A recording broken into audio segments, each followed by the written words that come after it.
Welcome, everybody. This is Gamesoverplastic, episode number 34. I am Midnight. Happy today to be joined once again by our good friend, Lockmort. Let's just jump right to the introduction, sir. How you doing? That went fast. I'm good. I just woke up, so I'm still a little bit groggy, but I'm very happy to be here. Always glad to see you guys. Always glad to talk with you guys. So thank you for having me. I'm very excited. Your cat's happy to be here too, I see. Yeah, we're very lucky because she woke me up. She was just right next to my head, blaring away. So because my alarm didn't go off. So nice. I'm very thankful for her today. Well, every day, but extra today. She knew. She was like, he needs to be up. Let me get him. Yeah, that or she wanted food, but probably a little bit of both. Yeah. All right. I don't know if I said I am Midnight, but you guys know that. Sean Mason, how you doing today, sir? Always glad to have you with us. Yeah, I'm doing great. Kind of getting ready for this week. I got this alert on my phone today saying that I should be preparing for potential power outage due to high winds and major rainstorms today. I don't know. We'll see. Oh, damn. Yeah, I think Michigan got slammed yesterday, so maybe you must be getting it now. Yeah. They had We'll see. tornadoes and crazy winds. Last but not least, we have the man who's feeling amazing today. Hodge, how you doing, sir? Yeah, amazingly shitty. Yeah, yesterday was my last day of work, so me and my friends went out to celebrate, and I forgot that I'm 34. So I'm feeling it this morning. So I'm here, and I want to talk about video games. So you had an amazing time, but mistakes might have been made. Yes, 100%. Gotcha. All right. Well, this is Gamesoverplastic, the podcast for the agnostic gamers, coming to you every other Monday on all audio platforms: Spotify, Apple Podcast, Overcast, Pocket Cast, Everycast. Excuse me. Sorry. This podcast is also available on YouTube in full 4K video glory with cameras, amazing graphics done by the one and only Hodge. He's so good. If you are a firm that's looking for a graphics designer, hit up our boy Hodge. He does the best work, by the way. Shameless plug, but it's true. YouTube. Go ahead, Locke. I was going to say Bungie is looking for one, so you might want to apply. But yeah, there you go. Yeah, right. I think Bungie. I mean, all you have to do to work there is be able to steal other people's shit. So, well, you can even do better than that because you could make it your own. So, yeah. Didn't they already steal yours? Oh, wouldn't surprise me. But yeah, we're available at youtube.com/@gamesoverplastic. So check us out. If you're on YouTube, leave comments. We go into the comments and we pull out your questions and we use them on the show from time to time, as you'll hear. So do that too. Leave us likes, leave us comments, subscribe, leave us good ratings on audio platforms. All of this support is great. We don't make any money from this podcast. So if you are enjoying it, show us some love. We appreciate it, and we appreciate you. And with all that being said, let's get into some fun gaming stuff. And as we like to do, we like to start out with what we are playing. And Lockmort, you are our guest. Why don't you go ahead and start us off, sir? What have you been up to? Well, I've been playing these huge RPGs over the past few months. So I replayed New Vegas, or I should say I finished it for the very first time with all the DLC included because I wanted to make a video on it. And I, of course, played Oblivion. And then after I played Oblivion, I also wanted to play Skyrim, but there was also Kingdom Come Deliverance 2. So I was kind of sick with these big, huge RPGs. So what I'm playing right now is Midnight Suns on Steam. People always told me great things about this game, specifically Lord Cog from LSM and the Iron Lords. I enjoyed it too.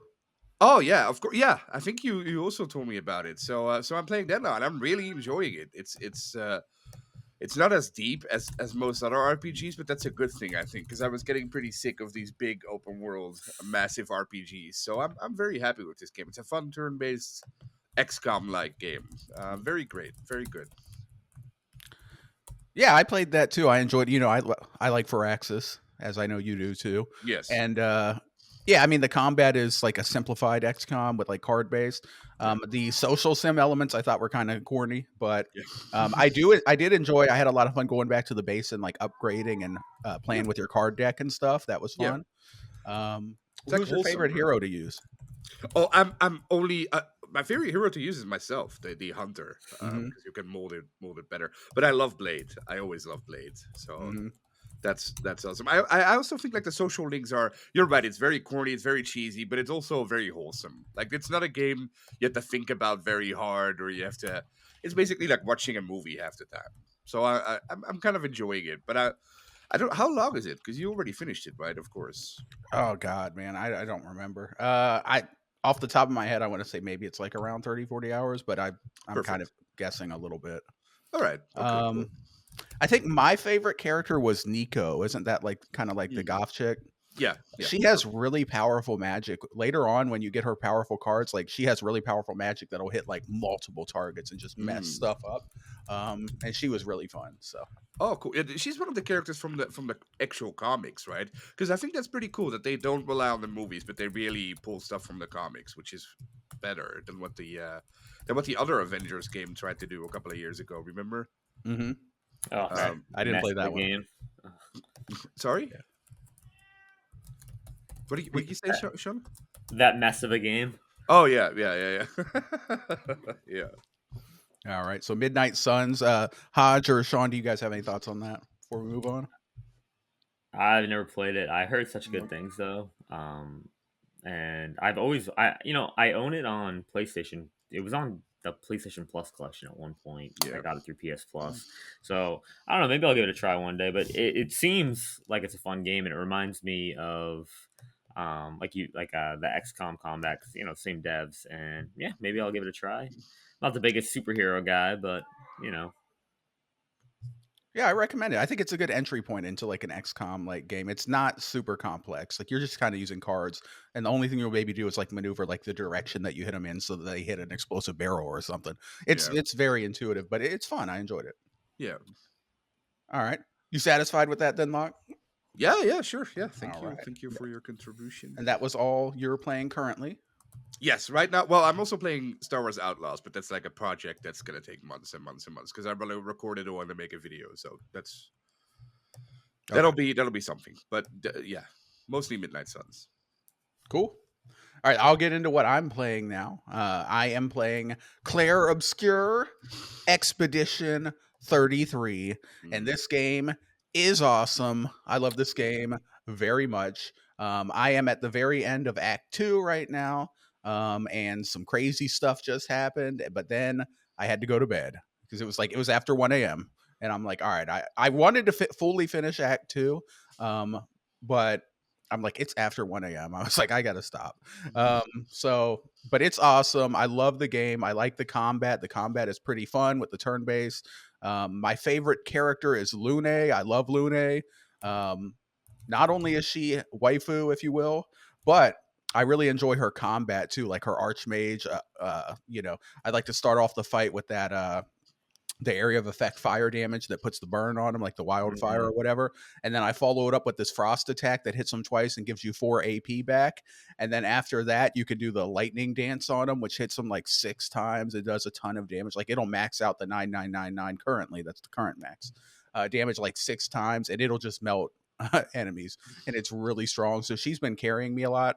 I'm using CL. She's my support. I have her set up to basically be a support. She gives the team AP and power and stuff, and she does a little damage. And then I'm using another character that I'm not going to spoil because it's someone that you get later. So I'm using another character later who can kind of take over forms of enemies and stuff, and that's super fun. And that's all I'll say. I like all the characters. Gustav is awesome. Mael is awesome. I love Mael because she's voiced by Shadowheart. I love Shadowheart as everyone does. Everyone who played Baldur's Gate loves Shadowheart. So what's her name? English? Something English. Jennifer English. Jennifer English. She's a really good voice actor. Like there Yeah, were moments where Mael was like really shaken by something that happened, and she played that so well that it actually gave me anxiety. Like you could hear her like breathing and like having a panic attack kind of sounds, and it was so well done that it made me anxious. So she's awesome. And then Ben Starr Verso, of course, is amazing. Every character is awesome. I literally love every single character. Like there's not one that sucks. And I'm using all of them in combat. I'm switching in and out, but my core party, like I said, is Lune, CL, and this person that you pick up later that I won't spoil who they are. But yeah, so that's Expedition 33. I'll have more to say when I actually beat it. I'm not going to spoil anything, but it is awesome. That's what I'll say. Yeah, the game's fantastic. Like Hodge and I did our spoiler cast last week, and we spewed for almost an hour and a half to almost 2 hours about how good the game was. We went over the plot, went over all the characters, completely dove in. And if you want more thoughts on that, and if you've beaten the game, go listen to that. But totally agree with you, Midnight, with all the characters. They're so good. All of them are they're all so compelling. I love how each one has their own like distinct, unique thing with the combat. They each have something that the other ones don't have. So, for example, like Verso has the rank system. Yeah, I love it. Verso is my favorite character to use, and just I love Ben Starr as a voice actor too. I love everything he's done. So him in that game was awesome. But yeah, all the characters so good. Oh, it's so good. Yeah, I haven't used Verso that much because once I picked up that new guy, you're kind of incentivized to use him so that he can collect skills, right? And I really enjoy using him, but I might actually pretty soon, I might sub in Verso for that third spot. So I might run Lune, CL Verso and try that out for a while. I want to mix it up, you know what I mean? And then like whenever I have to do a 1v1 matchup, like when you have to face like the merchants and stuff, that's when I bring out Mael. Mael's a good 1v1 specialist, I found. But she's not really in my main party. But yeah, Hodge, you want to get into Expedition 33? You got thoughts on that? I think. Yeah, I was just gonna say that my camera's off. I am not in shape right now. That's fine. But yeah, I was just gonna say, me and Sean did our spoiler cast, as he said. I finished it. I got everything except 3 achievements because there's one of those good old Final Fantasy-esque side bosses that's harder than any other boss in the game, and I cannot get past him. And one of his is attached to a journal, which getting all the journals is an achievement.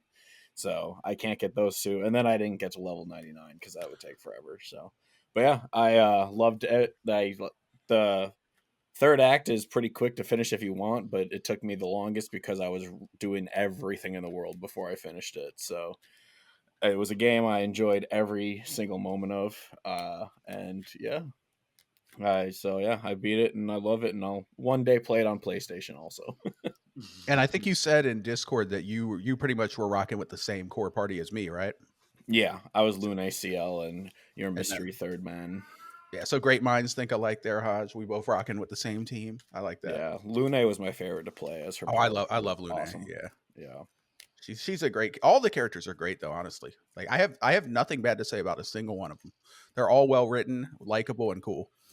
Um, Yeah. Oh, and I was also real quickly. I'll mention because I don't think I mentioned this 2 weeks ago. I also did finally finish Assassin's Creed Shadows. I beat the game. I don't think I said that last time, so I'll say it now. I don't have a whole lot more to say. The game was really fun to play, but it was kind of mid at the same time. Honestly, I would rate it like a 7 out of 10. It was too bloated. The story was good, but watered down by all the content around it. Like, and I'll just leave it at that. Like, it was fun, but it wasn't an amazing game. But Expedition 33 is.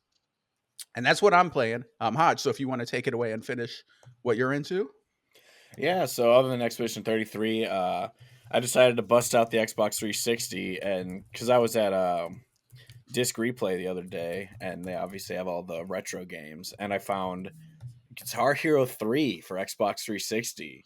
So I went home and I started playing it, and I'm like, I forgot how much I love these games because I still have my guitars from back in the day. And so oh man, I was got my girlfriend to start playing, and she's not very good, sorry. And then my buddies, we weren't able to play, but they all texted like, we have to do that sometime. So they'll probably come over and play at some point. And just brings me back to the 360 days of all the games were party games. You played with each other for everything, and it just brought me back. It's so much fun. Is Guitar Hero 3 the one with that was like Rock Band where it had all the instruments? No. I think the first one was like Guitar Hero World Tour or something that had the instruments. I think this one was just guitar, but I could be wrong. I only have the guitar, so maybe I just didn't see the options for the others.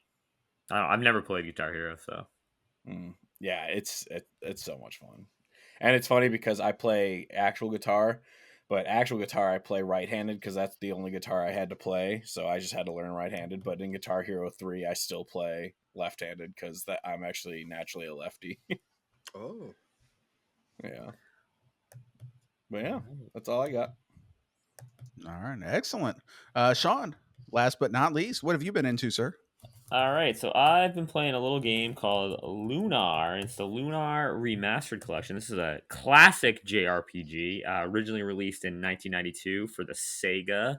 Oh, it was actually for I don't even know. It was re-released for PlayStation and Sega Saturn in like '96, and this remaster is that version. Hmm. So it has like all animated cutscenes, like, and they were all redone. They redid all the English voice acting, and I'm really enjoying it. It's a classic, 16-bit era JRPG.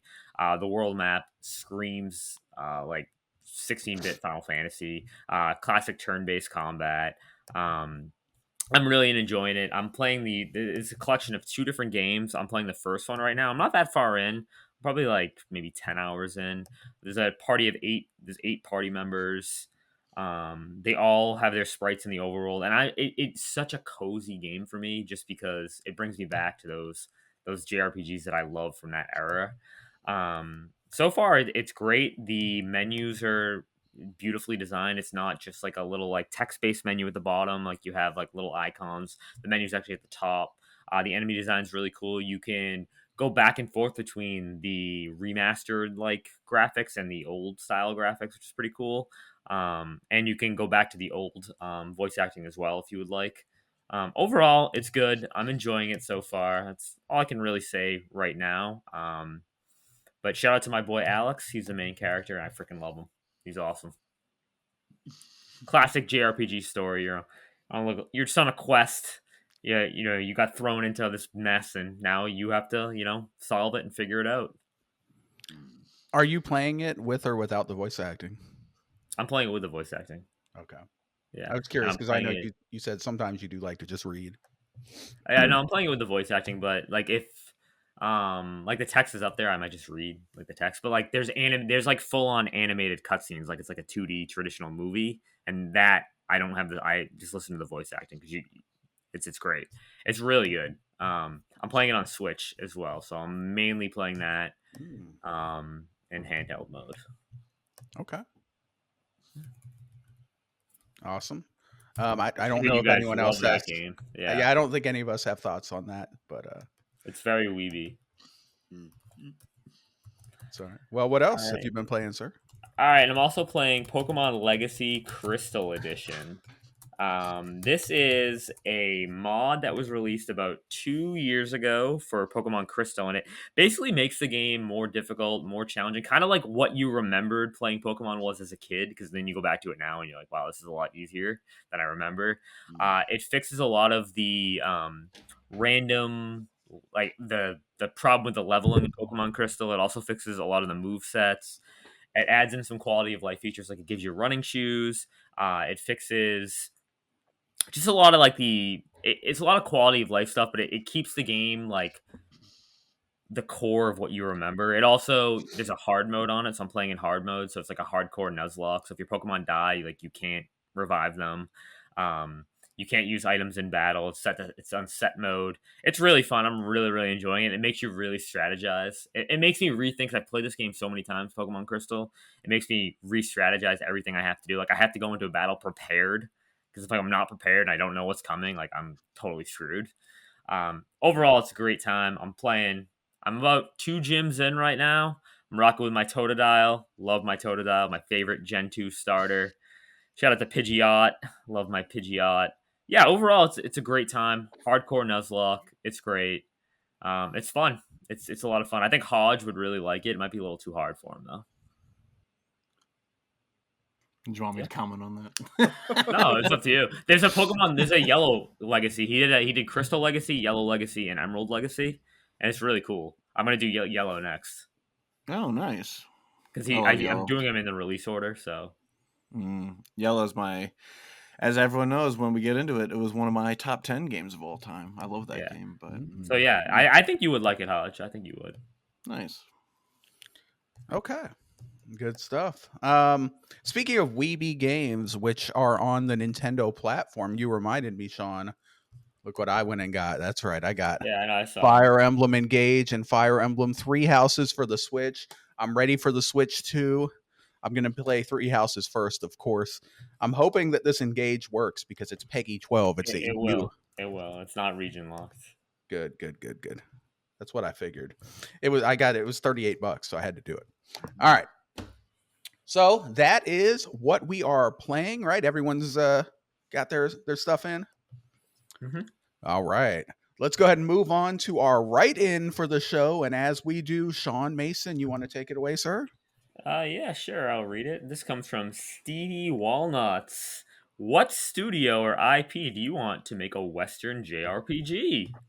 Interesting. Midnight, you want to take it away because you're the Western JRPG lover. You and Locke, so you and Locke can go first. Well, I had wrote on there as a joke, like my answer was none, because Western RPGs are better than JRPGs. But I mean, I guess if we want to take this question serious, what studio would make a good JRPG type of game? I need to think about it. Someone else take it away. Locke, do you have any thoughts? Yeah, easy. Larian. Larian would make a Oh, great yeah. JRPG, I think. They already basically, well, they make CRPGs, which are also turn based. So it would be a slight shift for them, but I think they would do amazing. They're fantastic in the story department and the character department. They already showed that in Baldur's Gate 3 and Divinity Original Sin 2. So I think they would be perfect for this. Maybe they will at some point. I don't know. Well, we they still don't know what they're doing right now. So maybe they will do that. But I think they would do a great job. Yeah. Okay. All right, I'm going to go ahead and say Obsidian Entertainment. Let's have Obsidian make a JRPG. They always have, well, for the most part, they always have really great narrative chops. Some people will say the Avowed story wasn't as hot, and I would kind of agree. I still thought it was good, but it wasn't as good as it usually is. But I think they could put some great narrative chops to a good JRPG world-ending story. And I'm sure they could make some fun combat. They've had very versatile combat in the past. Like Avowed had a whole bunch of weapons. They did the South Park game with some crazy like turn-based combat kind of there. So I'm going to say Obsidian would do a great job. Give us a JRPG in the Pentiment art style. Oh my god, that'd be awesome. Can I ask you a question? What do you think as an Avowed fan? What do you think of the roadmap they put out? I didn't even see it. Oh, what was it? Didn't they just update the game yesterday with New Game Plus? Yeah, they put out a roadmap, and the roadmap is basically patches. So they're gonna add like cosmetics, and then summer they'll add like a new UI thing, and then in the winter they'll add more hairstyles or whatever. I don't know exactly what's in it, but I just wanted to know your thoughts. But you I think. I mean, I think that's unfortunately that's the cost you pay when you have a studio that's making several games. I'm sure they basically shifted their focus to the Outer Worlds too, which I am more excited about that than Avowed. So I'm cool with it. I don't think Avowed did that well commercially, So I'm sure they're like, this game came out, it was decent, it was an 8 or whatever. We got a little bit of play out of it. It didn't do as great as we thought. We're gonna move on to the Outer Worlds 2. We're excited. It's gonna be great. And I think the Outer Worlds 2 will be great. I hope so. I know, Sean, you're excited on that. Oh, I'm so excited for the Outer Worlds 2. Ooh, even after the gameplay they showed? I didn't even watch it. I don't need to see anything else. I'm very scared for that game, to be honest. But I hope it's good. I love the first one. But first one, top 10 game. I'm very scared that if they don't delay it, it will be a massive flop. But we'll hopefully not. Hopefully I'm wrong. All right. Hodge. The question, what studio do you think would make a great Western JRPG? You have thoughts on that? Remedy, just because they can do all the weird shit. I can see them doing an awesome one. That's a good answer, actually. Yeah, they would have great music, good art style, and they're very unique. I like that. Yeah. Sean, I don't think you answered, did you? You're the master of weebery. What do you think? I want Halo Studios to make a Halo JRPG now. I don't know. I'd have to probably go. I mean, Larian would be like the ultimate answer. I know that's what Locke said, but ultimately they absolutely killed it with Baldur's Gate 3, and just the way that they do storytelling and the way they go in depth with all their characters. I think they would do a phenomenal job. I could see them making something along the lines of a Claire Obscure Expedition 33 given all their talent, and I would love to see that happen. Yeah, I mean, Larian is, in my opinion, by far one of the best studios in the world, like at the very top echelon. So if they put their talents to a JRPG type game, I'm sure it would be phenomenal. Yeah. And a couple of years ago, I want to say a decade and a half ago, they already made a third-person action RPG, which was also called Divinity 2, which basically had the same title as the other one. So they know how to do third-person stuff too. So maybe they could blend it and make it like into a clear, obscure thing. Yeah, maybe we'll see. Well, we All won't right. see, but it would be cool. Yeah. Right. All right. Thank you very much, Stevie Walnuts. We appreciate you, sir, for your write in. That was good. That was fun. And with all that being said, let's go ahead and jump in, guys, to our main topic of discussion. Now, for longtime listeners of this show, you will remember that we did our favorite games of all time, games 1 through 10, way back in the day. And we had a special guest, Lockmort, on that episode. That's right, Lock was with us. So it was only right to bring him back. So Hodge, I think Hodge reached out to Lock and was like, Lock, come join us. And here he is. And we're happy to have him. So we are now going to be doing part 2. Favorite games of all time, part 2. We're going to be doing games 11 through 20. We're also going to be making one amendment to our top 10. And the way I've figured out the order is we're going to do Sean, Hodge, Lock, Midnight, just to do kind of like a clockwise, I guess, if you will, on the graphic. Whatever. We figured it out. It's not that important. So, Sean, you are going to be our person of honor to take it away. One game, I guess, that you can't believe you left off your list. We'll start there. Well, I'm not gonna. Well, I'm gonna talk about that in my Okay. 11 through 20 because I'm just gonna the game that I'm taking off my top 10 would just replace that game. You know what I mean? So when I Okay. get to that point in the list, I'll talk about that. But I think we should recap our top 10s before we get into our 11 through 20. Okay. Um, I like that. so I'll recap my top 10 real quick. So my number 1 was Final Fantasy VII. My number 2 was Kingdom Hearts 2. My number 3 was Trails to Azure. That's part of the Legend of Heroes series. Number 4 was Octopath Traveler 2. My number 5 is Crash Bandicoot 4. My number 6 was Shovel Knight. My number 7 was Tales of Exilia. My number 8 was Xenoblade Chronicles 2. My number 9 was The Outer Worlds. And my number 10 was Ni no Kuni 2, which is going to be bumped into my 11 through 20. So when I get to that slot where Ni no Kuni 2 would be in my 11 through 20, I'll talk about the game that's actually in my top 10. All right. So that's Sean's top 10. We'll keep the order. Hodge, would you recap your top 10 for us, sir? Yeah, at number 10, I had Dragon Ball Z Budokai 3. 9 was Wolfenstein 3D. 8 was Death Stranding. 7, Pokemon Yellow. 6 was Hades. 5 was the OG God of War. 4 was COD 4, Modern Warfare. 3 was Spyro 2, Ripto's Rage. 2 was Kingdom Hearts. And 1 was Bioshock. All right. Locke, could you recap yours? Sure. I made 2 changes to mine, but I'll get to that later, I suppose, right? Yeah, that's fine. So I'll just read the old list. So at 10, I had Final Fantasy VII Remake. At 9, I had The Curse of Monkey Island. At 8, I had Fable 2. At 7, I had Bioshock Infinite. At 6, I had Dark Souls. At 5, I had Left 4 Dead 2. At 4, I had Oblivion, not remastered. And at 3, I had The Witcher 3. At 2, I had Red Dead 2. And at 1, I had Baldur's Gate 2. Excellent. Very good list. All right. For me, I had at 10, I had XCOM, UFO Defense, the original. 9, I had Ghost of Tsushima. 8, Elden Ring. 7, the original Knights of the Old Republic KOTOR from BioWare. 6, Persona 4 Golden. 5, Cyberpunk 2077. 4, Dragon Age Origins. 3, Skyrim. 2, Baldur's Gate 3. And number 1, Mass Effect 3. So that was my list. Great. All right. Perfect. All right, so let's get into my number 20. So for my list, just a reminder to people, I am limiting myself to 1 game per franchise. So this is going to continue from my original list. So you won't see another Final Fantasy game on here. So, so my number 20 is Dragon Ball Z Legacy of Goku 2. This is a this is like a 16-bit action RPG where you go around the world of Dragon Ball and you can play as numerous characters, and it's a fighting game. You can upgrade your stats. You get, like I said, numerous characters. You get the Super Saiyan transformation. And this game was freaking awesome. It was for the Game Boy Advance.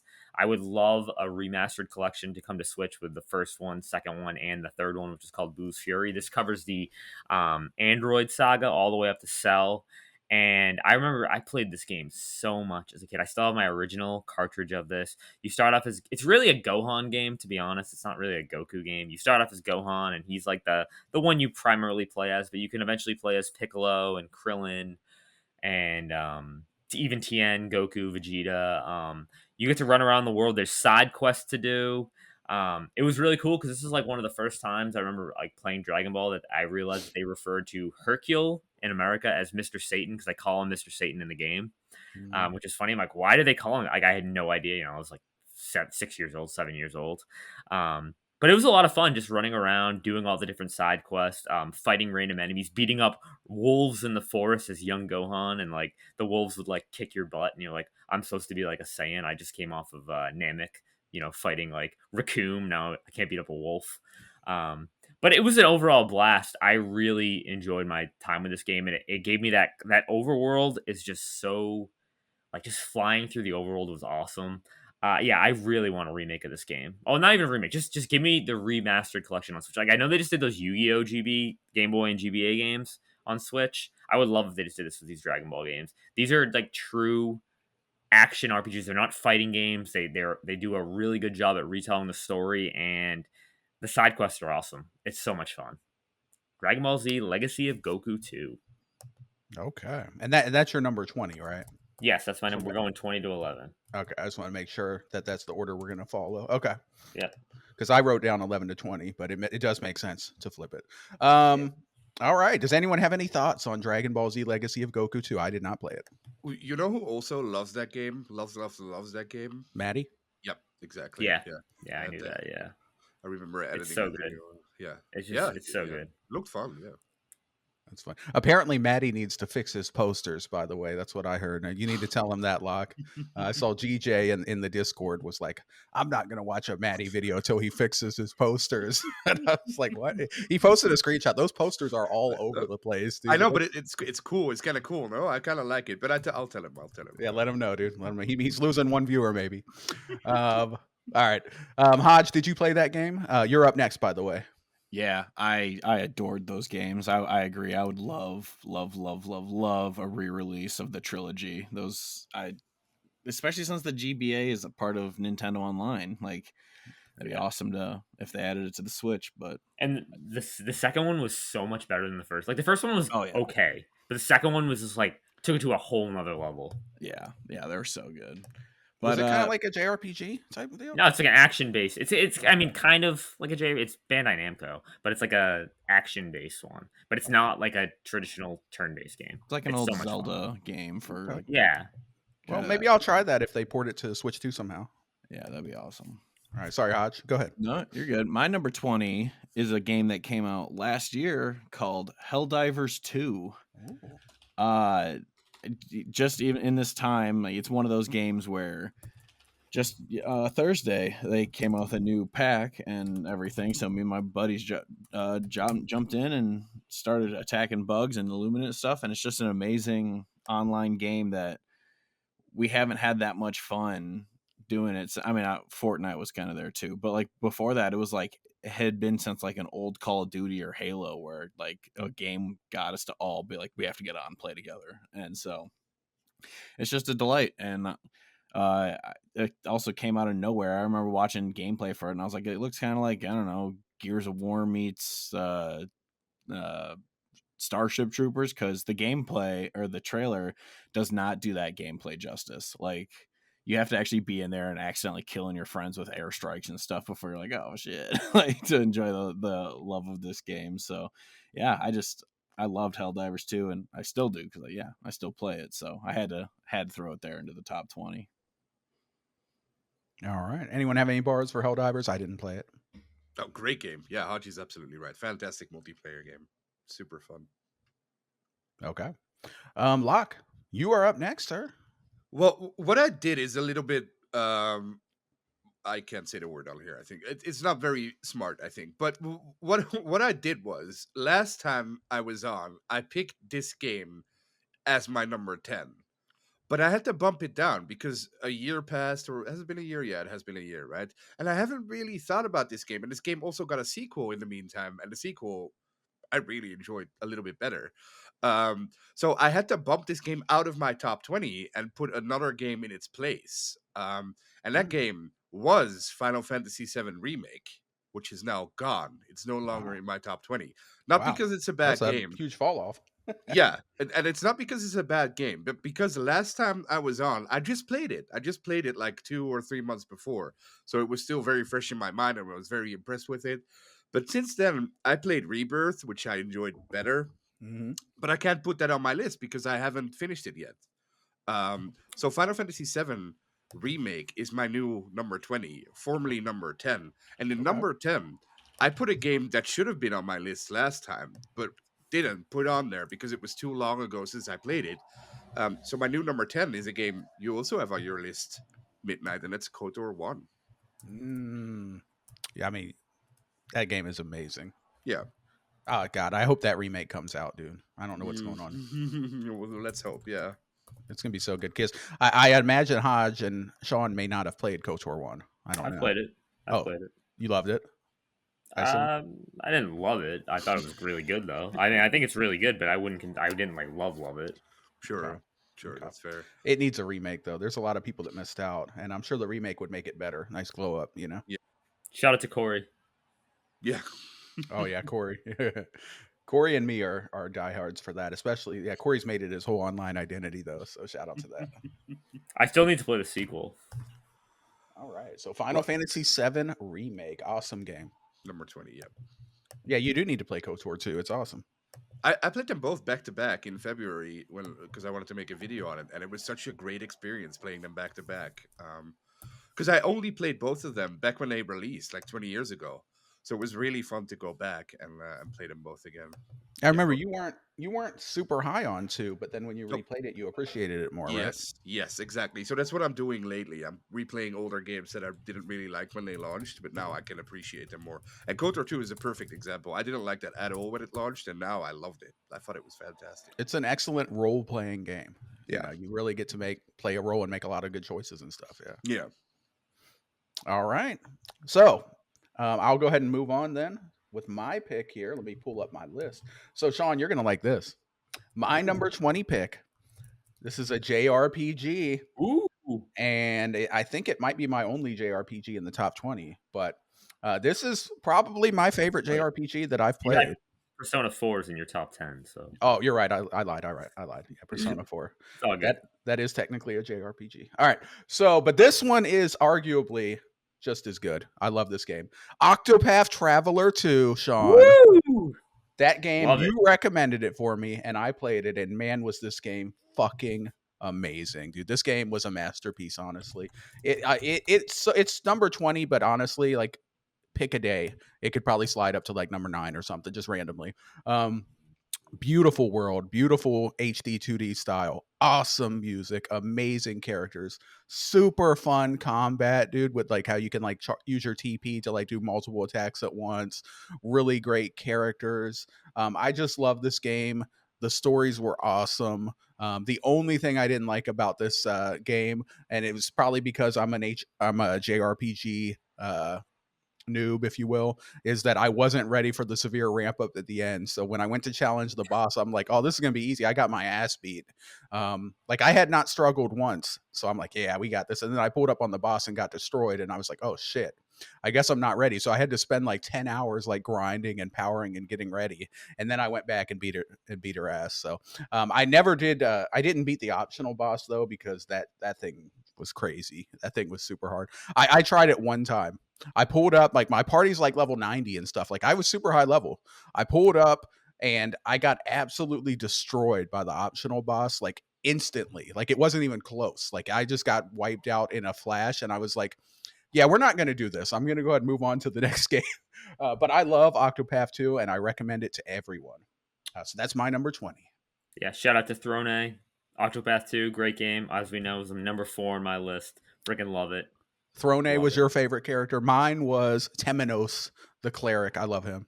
Little sarcastic They were genius. all really good. Honestly, all 8 characters were really good. Yeah. And shout out to Crick Coon. Oh, rest in peace. Not forgotten. Kind of a spoiler there, but yeah. All right. Sean, you're up next, my All friend. right. Number With 19. my number 19 game, we have Fallout New Vegas. So you throw me a bone, I throw you a bone. There you go. Fallout New Vegas from Obsidian. This game absolutely blew me away when I first played it in 2010. I remember, like, it was the first Fallout game I played. I never played Fallout 3, and I was like, I don't even know why I even got it. I randomly was like, oh, that game looks really interesting. And I remember it was my freshman year of high school, and my dad had like a vacation week. It was October, and I came home from school, and he's like, guess what? I go, what? He goes, look what I got, and it's Fallout New Vegas. I go, oh, that's awesome. So he threw it in the I played it on PS3. I'll never forget that. Oh my god. Threw it Nice. in the PS3 and was instantly like, oh my, like, I cannot believe what I can do. I can pick up everything. I can kill whoever I want. I can do anything I want. This is awesome. And I remember creating my character and thinking like, this game's revolutionary, not even realizing that Fallout 3, like 2 years before that, like, pretty much did the same thing. Yeah. But the storytelling in this game, the choice and consequence was awesome. I remember I played this game so many times. I wanted to get all the different endings. I experimented with what I could do. Like one time at Good Springs, the first place you start at, I killed everybody just to see what would happen. And then obviously I reloaded my save, obviously. But yeah, I loved it. I loved just like everything about it. Just going to that first time you go to the strip and you go to Vegas and you're like the guy's like, oh, you have to pay the fee to get in. And I was like, what do you mean I have to pay a fee to get in? And like you're like, how am I gonna do this? Like I don't have enough caps to do this. And like you can discover different ways to get in, and then like going into the casinos, they have to take all your weapons, but if you're certain, like if you level up certain things, you can get in with certain weapons. And just like I have so many fond memories. Like Mr. House was so, like when I first realized and learned what Mr. House actually was, I was like, what? Like that blew me away. And just listening to the radio running through the wasteland, gosh, I freaking adore this game. It is so good. This game needs like like I would love this game to be remade or get a proper sequel. Yeah. Locke, I know you love this game. You got some bars for Fallout? Well, I didn't love this game at all up until 2 months ago when I replayed it, and now I do love it. But before that, I was a New Vegas denier because it was made by Obsidian. And the first time when I played it, New Vegas was absolutely broken. Like nobody could play it. Like it didn't work. Like broke all the time. Quest didn't finish. Bugs everywhere. So back when I played it in I want to say 2010. Is that right? I don't know. Somewhere. Yeah, 2010, October 2010. Yeah, so I remember when I played it at first, I hated it. But the funny thing is, I don't know if you guys remember this. Everyone hated it back then because it simply didn't work. It was a terrible game back then. That's so funny. Yeah, I think, and only when Fallout 4 came out, people were like, "Oh, New Vegas is way better. New Vegas is the real Fallout." So ever since then, it's been put on a pedestal, but rightfully so because I replayed it 2 months ago, and you're right, Sean. It's amazing. The choices you get in that game are second to none. Now that it works, all the quests are amazing. The companions are fantastic. Great locations too. Great story. Very original. Yeah, great game. Fantastic game. What is so funny about it being broken is I played it on PS3 and the game never broke for me. Like that is really? so weird to me. But I remember coming across the Kings gang, like Yeah. and I was like, I had no idea what was going on. I'm like, are you like, what is this? And I don't know. And I have such nostalgia for the 50s, even though I clearly was not even around then. And I like love just that. Oh my god, I just love, and I love Fallout. It made me fall in love with the series, and then I went back and played 3 after, and then the rest is history. Now I'm just waiting for Fallout 5. Woo! What did you see the trailer for season 2? Yeah, I did. I saw the announcement and everything. I'm like, awesome. I cannot wait. My mom, that's like a show my mom loves, Fallout. Like, and cool. she's like, me and my dad are like, you should play the game, and she's like, what? No. That'd be hilarious. Yeah, I do want to say that in Obsidian's defense, I have to defend Obsidian because I love them. Sure. They were put on a severe time crunch on that game. I think Yeah. ZeniMax or Bethesda proper was like, you have to release this at this date, and it wasn't ready to go. But 18 months. They made the whole game in 18 months, which is It's nuts. freaking amazing. yeah, I think if it was up to them, they probably would have delayed it, but I don't think they were given that choice. But yeah, I love New Vegas because once again, Obsidian is masters of storytelling and choices and actual role playing. Like they make actual role playing games. Like there's always multiple factions. They're always very different and diverse. Like one's evil, one's good. Maybe there's a neutral, and you get to align yourself and kind of have a slightly varied ending based on who you sided with and stuff. And that's super cool. And I love it. I love New Vegas. Hodge, if you have any bars for New Vegas, and then you're up next, sir. No, I've always heard this is the best one, so I really do want to try it one day. I just haven't gotten around to it, but I'm very excited to see. I think I want to try and get to. I want to play it before season 2 comes out because I want to see how it's gonna fit in there. But I cannot wait for season 2 of the show. The first season was amazing, and it actually just went up for pre-order on 4K, so I pre-ordered it because I can't wait to rewatch it. And yeah, I'm looking forward to You it. have a special 4K Blu-ray player, I assume. Yeah, I have a proper 4K. The consoles Blu-ray don't player. work, do they? No, the Xbox One sucks, and well, I just got the disc drive, so I haven't tried the PS5. But no, I have a legitimate Blu-ray player. It's awesome. Maybe one day I'll invest in that. I don't know if it's worth it. It seems like a lot of money. No, mine was like $300, $200. I don't know, it wasn't that bad. But, Okay. but yeah, my number. What are we at? 19. Yeah, Yep. we've only done one. Duh. My number 19 is actually it's another game that came out last year. As everyone knows, I love me some platformers, so I'm gonna go with Astrobot.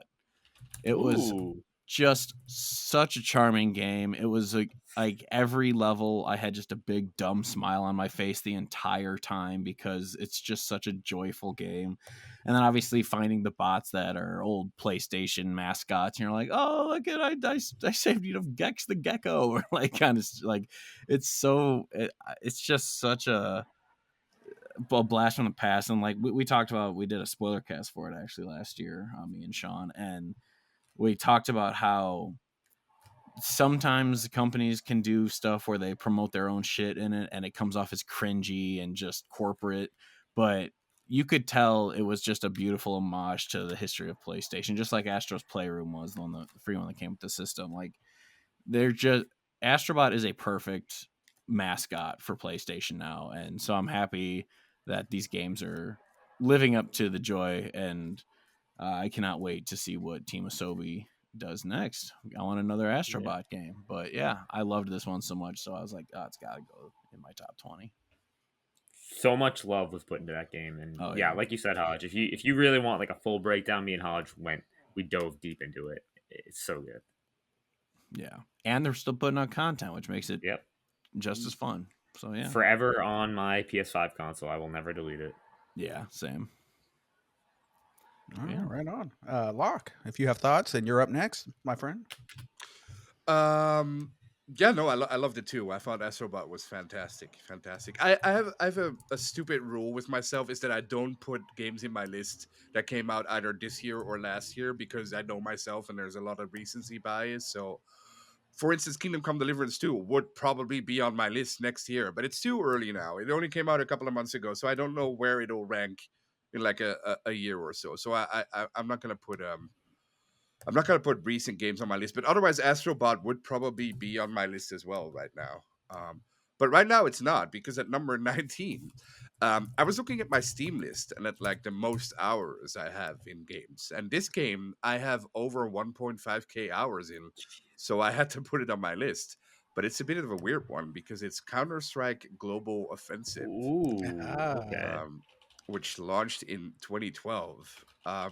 It's funny. It's one of those games I never realized how much I played it over the years, but I guess I must have played it a shit ton of time because I have over 1.5k hours into it. I used to play this game religiously, I think every day. Yeah, way after college. So every day after work with a couple of my friends. and the hours just ranked up, stacked up over the years. I guess I really like this game. I think it's great, but it never grit me as much as Call of Duty. But it's just one of those games that I played every single day for years and years and years. I think I stopped when CS:GO 2 came out, but before that, I played it literally every day. And if CS:GO was still around and it didn't turn into CS:GO 2, I probably would still be playing it every day because it's such a simple, fun, very easy but very hard to master game. I think we were all ranked pretty high, so our matches were all very competitive, which is fun. But I don't have any of you guys ever played CS:GO or Counter Strike Normal? I did, yeah. I told the story a while back that I did have a period where I was playing a lot of CS:GO, a lot of ranked with my friends. And yeah, that game was a lot of fun. It's pretty much all just search and destroy, if you will, from Call of Duty. Yeah. You know, one team's the terrorist and they're planting the bomb, and then you got the counter terrorist defending and trying to kill them and defuse the bomb and stuff. And it's super cool. It has an economy system where like you earn money for kills, and then you could buy better weapons and armor and stuff to give you a slight advantage, which is good. The AK is the best weapon because it's a one shot to the head. It's good stuff. But yeah, I really enjoyed that game. I played it a lot. I got to the highest rank that I got to was DMG, Distinguished Master Guardian, or whatever. Oh, yeah, But I did tell the story that I was kind of boosted by better players than me. So my honest, truthful rank probably was just like a double AK or whatever. Forget what it was called, like MG2, Master Guardian 2, was probably, if I was playing by myself, where I would fit in. But yeah, I love that game. It's very fun. Yeah. Well, we should. Well, we can't play it anymore because it doesn't exist anymore. But if it still existed, we should have played it at some point. I guess that's the one. I hate it when games do this, and they did it to this. They did it to Overwatch, and then when the sequel comes out, they erase the first one, which is so stupid. Because if the first one's still around, I would have still be playing it. But yeah, they erased the first one, so now it's called CS:GO 2. Yeah, that's stupid. All right. I don't think these two have played that game. So Nope. we'll go ahead and keep it moving here. Let me remind myself. So my number 19 is a little game from a franchise that I love, and it's called Assassin's Creed 2. Assassin's Creed 2 is my number 19 game. This is my favorite. This is my favorite Assassin's Creed game in the franchise. My number one. Love this game. Ezio Auditore, the best assassin. Desmond, the best real world person who's operating stuff. Very awesome. I love the story. The setting was freaking awesome, dude. You're in like Rome, and it takes place in like 4 or 5 different cities, like all throughout, like Rome. I don't know. There's probably Naples, Versailles, who knows? You're in all kinds of little cities, and it's freaking awesome. And they also had one city of your own, like your base, and you could actually like level it up and like build it up and get better shops and stuff, and then you could get better gear out of it, which was cool. I believe you run into Leonardo da Vinci, and he helps you with like some like some tech. He's the genius back then.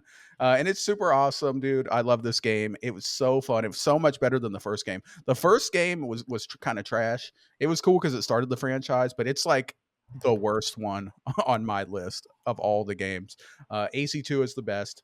So that is my pick, number 19, Assassin's Creed 2. Any thoughts, guys? Anyone?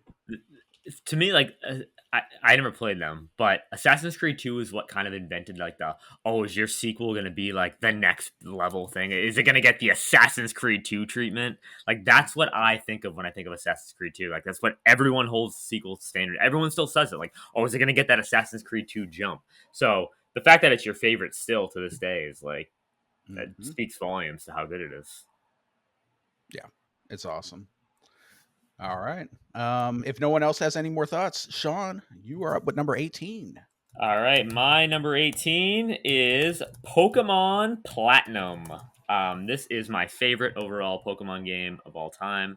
I freaking love this game. I love the Sinnoh region. That's like the region it takes place in. This is the third version. It's like the definitive edition, kind of like the Pokemon Yellow or the Pokemon Crystal version of the Sinnoh games, the Diamond and Pearl games. This game had a lot of quality of life improvements because this Diamond and Pearl, which were the original 2 games, were the first DS versions. So the game was extremely like slowed down because they were really early DS games. the battle system was very slow. This sped things up, and it made people kind of really enjoy the Sinnoh region for the first time. It expanded the Pokedex too. There was a huge like controversy when Diamond and Pearl came out. There was only 4 Fire type Pokemon in the entire game that you could get. This greatly expanded that. It added a lot to. It was much more than just a third version. It added to the story. It changed things from the original. I really love this game, and this came out in March of 2009, and at that time, I actually was in the hospital. I was sick, and I remember my dad came in and said, "Hey, I got you the game," and I was in the hospital for 2 weeks, and I remember just sitting. I played it like all day, every day, because I couldn't do anything else. I was on bed rest for literally 2 weeks straight. I think I played through the game probably 4 or 5 times. Just that's all I did. I was catching different Pokemon. I remember that was the first time I ever caught a shiny Pokemon. I was like so like I can't believe I caught I thought it was so cool. I'm like I got a shiny. Little do I know there's people catching 150 shinies per day. But Those I people have really no life though. I really enjoyed this game. Some of my favorite Pokemon are from this game. Like I love the Pokemon design in Gen 4 is just awesome. I love the region. In Sinnoh, it's so diverse. You have like a really tropical beach, and then you'll go up north to like a mountain, and it's like snowing.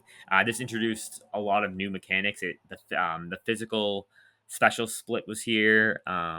Yeah, I really adore this game. I have very fond memories with it, and yeah, Pokemon Platinum. It's one of those games that I still go back to and play all the time, and just pick it up. I have one of those original saves from my house. I ended up getting 2 copies and replay it, and I have like another save, like a copy with like one of my original saves, probably like my 4th or 5th save. But I just love the game so much. Yeah, shout out to Piplup, my second favorite, well, my third favorite starter overall. My favorite Sinnoh starter though, Piplup. I know I'm weird. Pokemon, let's go. All right, nothing wrong with Pokemon. No, that's awesome. Locke, did you have thoughts on that? I have never played a Pokemon game. I was too old, so I missed that whole thing. But I know my good friend Maddie loves them. I know he talks about them. I know you love them too, Sean, and Hodge Yeah. loves them too. So they must be good. So I think it's too late to go back to them now for me. But I people always talk about them with so much passion. I think it's really awesome.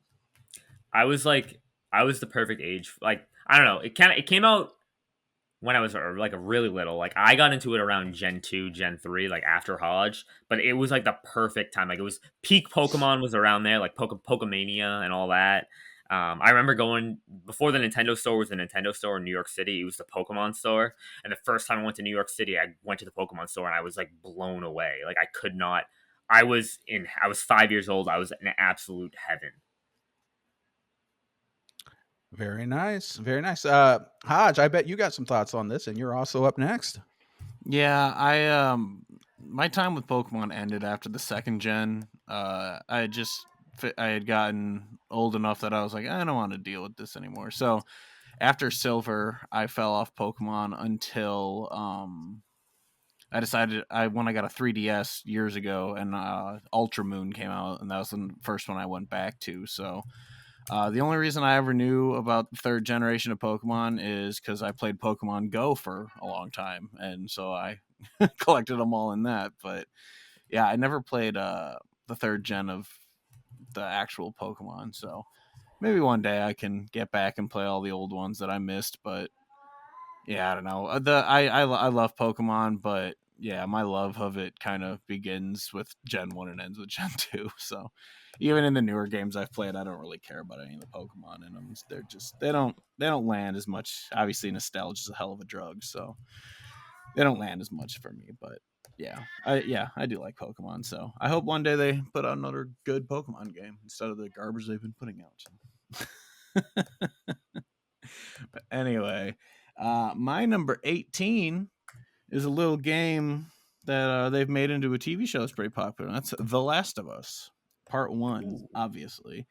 Oh. But yeah, this game, actually, it would have been higher on my list, but like I said, the conversation around this series is so tired at this point that like I just don't have the same overall like diehard love for it. But this game at the time, and I can still play this one all the time, like as much as I could back then. But yeah, I just don't.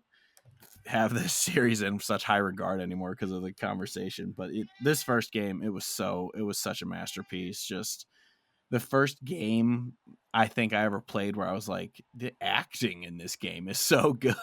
Like I had never really thought about acting in a video game before. So yeah, this game, the soundtrack, the setting, the story, the acting, like I said, this game, it's just perfect. I love this game. It's a 10 out of 10. But like I said, it's gonna be my number 18 because of kind of the discourse around the series has made it not as enjoyable as it once was. Okay. Yeah, good stuff. I love that game too. Sean, do you have any thoughts on The Last of Us before we move on to Locke? Amazing game. I've spoken very highly of it. I prefer part two, but I love part one almost as much. They're both great games. I will spoiler both of them. I did consider them for my list. They just missed my top 20 though. One of the part two did and essentially would eliminate part one, but both of them were highly considered. All right. Locke. Well, this is where things get a little bit tricky, but I love how your cat is like the equivalent of a smoke detector for you. That's really Yeah, for real. it's really good. But this is where things get a little bit tricky, and also a huge coincidence because on my list before, the game I have at number 18 here was my number 4 in my previous list, so it got a huge bump back, and that is Oblivion. And Oblivion got a huge bump back because I used to love Oblivion, or at least I thought I loved Oblivion, and I still do. I still like Oblivion a lot. But in my head, it was always better than Skyrim. But then the remaster came out a couple of weeks ago, a month ago, and I played it religiously. I played it for 60, 70, 80 hours, and I loved it. And at first I thought, oh, this is so much better than Skyrim. And like the quests are and all the characters are even, but the combat is just not, it just doesn't flow as well as Skyrim. So because of the remaster, that made me realize like, oh, I was looking at Oblivion through like nostalgia and rose-tinted glasses. So I had to bump it way back from number 4 to number 18. But then what's my new number 4? I played a game not that long ago because I wanted to make a video about it, and that game affected me so much. It also affected me a lot the first time I played it, but affected me even more the second time I played it. And I can't get it out of my mind, and that is The Last of Us 2. So Yeah. number 4, my new number 4 is The Last of Us 2. Now, I completely understand what Hodge is saying because the discourse around this game is incredibly toxic, but I'm lucky that I played it at the start of the new year, I think, so in January, back when nobody was talking about season 2, nobody was talking about season 1. The game was just, nobody was talking about it, so that gave me time to really appreciate it and just enjoy it without all the discourse surrounding it. And it made me realize that this game is just so special. I get why people don't like it. There's problems with the pacing, or they don't like Abby, of course. But to me personally, the game touches on a couple of subjects I also have been struggling with the past couple of years, and I think it did such a great job. I love this game. It bumps the first one by a mile to me. Which again, I understand if that's not the case for others, of course. But to me personally, The Last of Us 2 is my new number 4, making Oblivion or Oblivion Remastered my new number 18. Okay. Great pick. I love it. Last of Us 2, really good game. Like I said, I like you said, I understand why some people don't like it. But I thought they did a phenomenal job with the way they told the story. And that obviously that's subjective. Sure, yeah. But yeah, really good pacing. The gameplay upgrades compared to part one as well were like night and day. So such a good series, such a good game. It also looks amazing on the Pro. It's the best looking Pro game I've played so far. It's the only game I played so far, which I'm actually happy that I bought a Pro for. Amazing. All right. Right on. Good stuff. Good stuff. So I'm going to go ahead and move into my number 18 here. My number 18 is another franchise game, and this is by far the best game in this franchise by a mile, and that is Far Cry 3. Far Cry 3, I love this game. It is so good. I've talked about it so many times before. My cat loves it too. My cat has no respect for the fact that I'm recording right now. He does not give a single fuck. He's like, pay attention to me, pet me, give me food, whatever. I'm just meowing. Chill out, dude. He loves Voss. He's a huge Voss fan. Voss, the best villain by far in the franchise. One of the best villains in all of the gaming.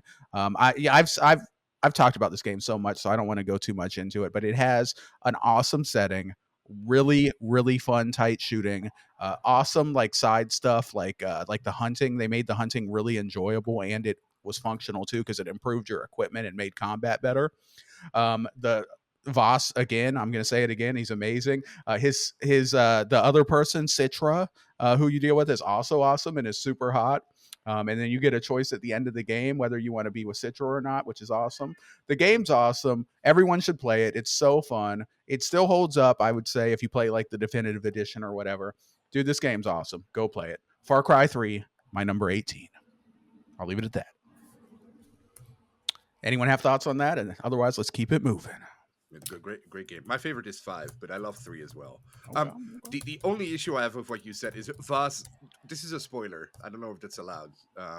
Yeah, Well, okay, never mind. I thought Voss was awesome too. Let's just keep it at that. I know what you were going to say. Yeah. All right, Sean. All right.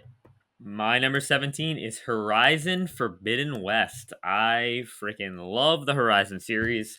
Not the Forza Horizon, but Horizon, Forbidden West. And I really enjoyed. I like Aloy as a character. I know she gets a lot of flack, especially in this game, for talking to the player a lot.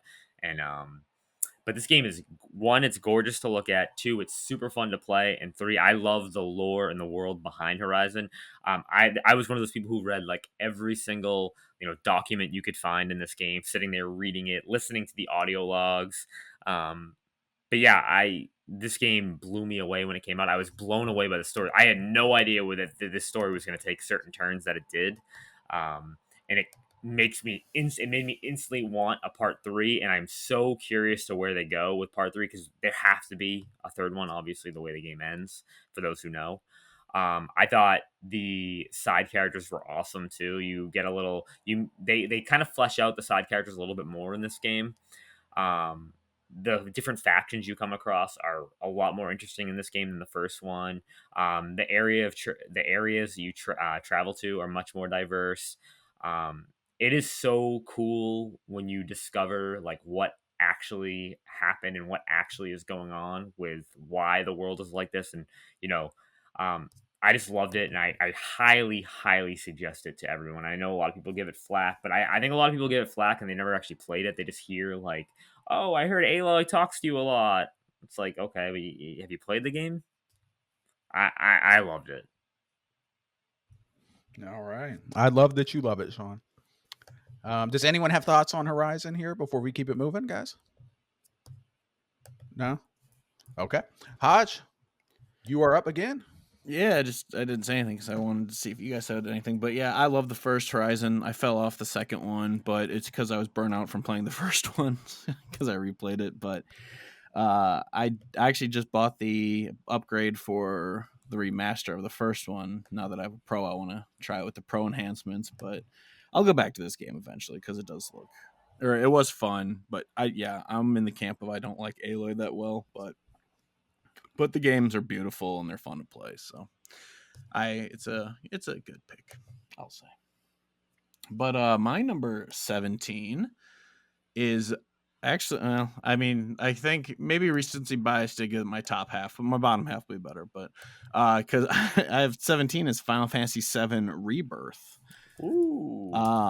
I loved every moment of this game. Like, I know it was one of those where some people thought it was bloated or just, a little too big, a little too many worlds or whatever.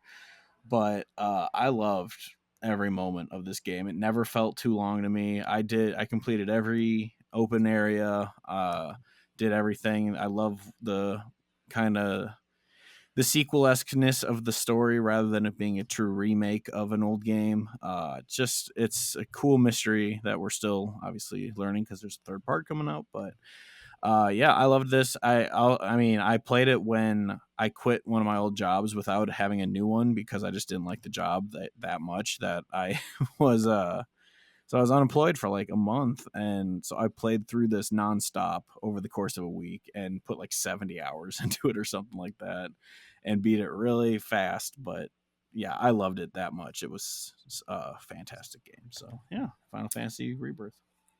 Game is perfect. That's all. Hell yeah. Yeah, I mean, I chose it as my game of the year last year over Astrobot, which is another one of my favorite games ever. So yeah, that's how good this game was. I actually don't even remember what my game of the year was last year, but It was What was Rebirth. this? We all picked Rebirth. It was a unanimous. We all picked Rebirth as our game of the which year I last was year. and I was shocked at because I thought Hodge was going to pick Astrobot. I did too. Okay, so I'll give some bars here for Rebirth. I will say that I definitely agree with everything that you said, Hodge. This game is a masterpiece. I fucking love this game. It is not in my top 20, unfortunately. Spoiler alert. But on the third episode, it might come up. This game is freaking amazing. Remake is also great, but I like Rebirth more. Just everything about it is awesome, dude. The graphics, the combat, the characters, the world, the setting, everything was freaking amazing. I have pretty much no negatives to say about this game. It's awesome. Great pick. Locke, if you have any thoughts, and then you are up next. My thoughts are exactly the same as yours. It would be because right now Final Fantasy VII Remake is my number 20, but that could easily be or should be Rebirth. Really, I don't know. Could be either one of them. Amazing game, fantastic game. I think if I played them as a kid, they would be in my top 10. But I didn't, so they're fresh to me. So I don't have the nostalgia factor there. But I love them. One of the most perfect games I've ever played. Wonderful, wonderful. Can't wait for the last one. My number 17 is a game that came out a very long time ago in 2004. That's the year I went to college. I moved to a new city. The first time I moved away from home, I was alone. Well, I had my friends, of course, in film school. I had my girlfriend at the time. But when I came home at night and I didn't have a lot of money or a lot of food, this game kept me company for months and months and months during the winter. And that was GTA San Andreas. The year previously in 2003 was the very first time I ever went to LA. So playing San Andreas, taking place in like a fictional kind of LA setting in the 90s was so cool. I loved CJ as a character. I loved the music. To me, it's the best GTA still because there's so many things you could do. You could get fat if you ate a lot of hamburgers, or you could work out and get really buff, or you could basically customize CJ. You could customize your cars. The story was really good. The world was amazing. You had 2 cities in one game, which had never been done before. I loved this game. You had bikes which you could use, like little BMX bikes. I love San Andreas. I still love it to this day. I tried playing the remaster when they came out, and immediately something hit me like, "Don't do this. You're gonna ruin your memory of this game." So I stopped playing the remaster. But yeah, I love GTA San Andreas, or at least I loved it back when it came out. So that's my number 17. As a huge GTA fan, I have only played 4 and 5, which is great, and all the DLC for 4 and stuff. But I'm going to go back and play 3, Vice City and San Andreas before GTA 6 comes out. I have a little bit more time now, but I am really looking forward to it because I freaking love GTA. Cool. Well, you might be able to replay 4 too if the rumors are true. I am hoping. I am hoping. Nico, let's go bowling. Yes, GTA San Andreas is awesome, dude. I love that game. It was so good, dude. The music was banging. The story was awesome. The characters were awesome. It was very customizable, and I really love it. And Vice City is my favorite, but San Andreas is very close. They're all so good.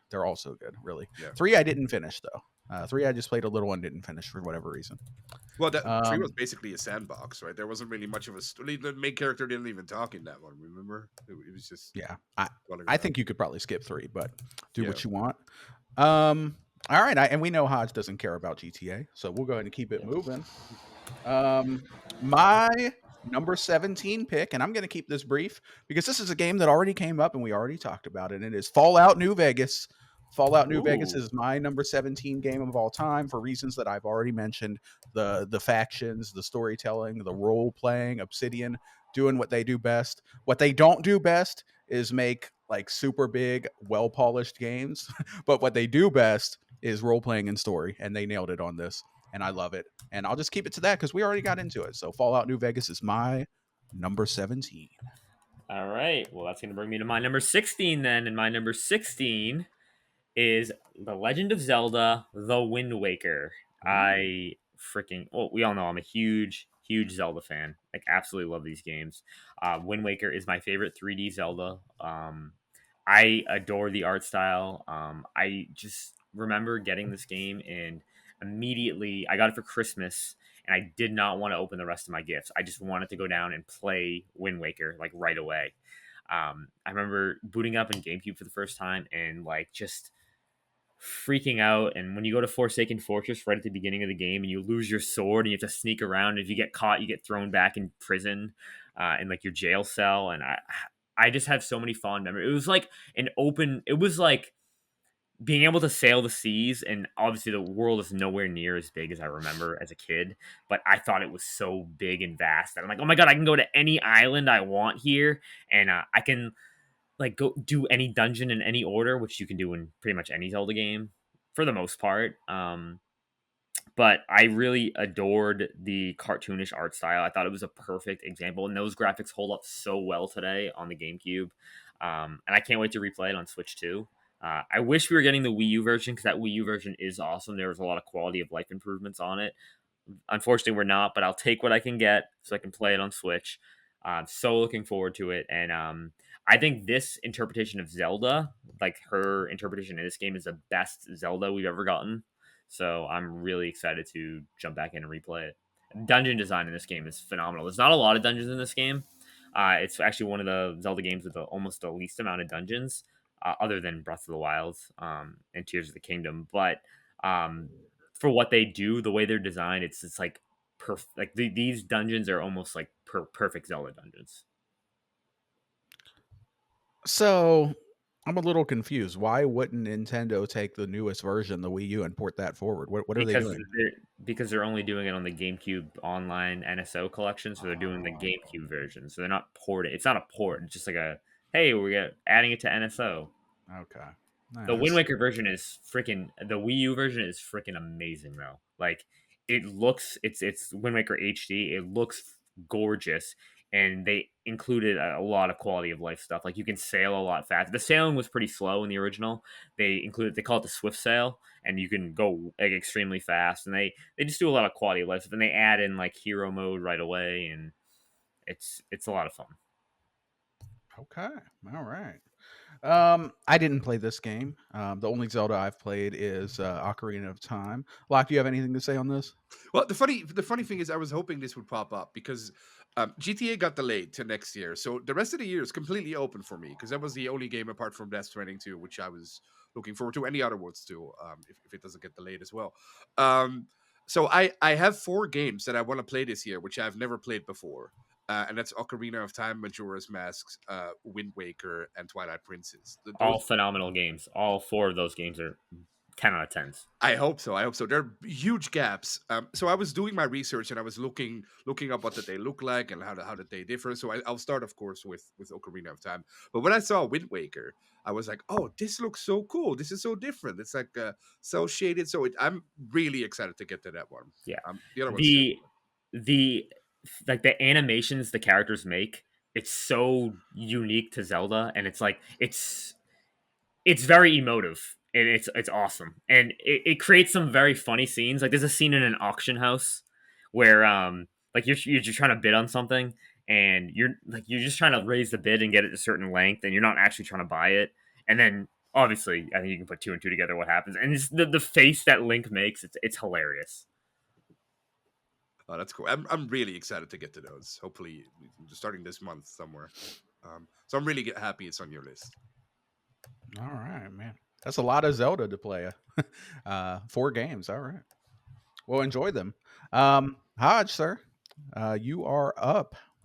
Yeah, I was actually one of the ones who, when Wind Waker was announced, I was like, I don't like that art style because I was just so used to the Ocarina and Majora's Mask art style that all of a sudden it was like so cartoony and weird. But since it's coming to the GameCube thing on NSO, I will be playing it because I just want to give it a try. Because obviously I fell in love with the other Zelda games that I hadn't played, so I wonder if this one will do the same. But yeah, I'm very excited to play it when the Switch 2 comes out. So I'm looking forward to that. But I have not yet played it.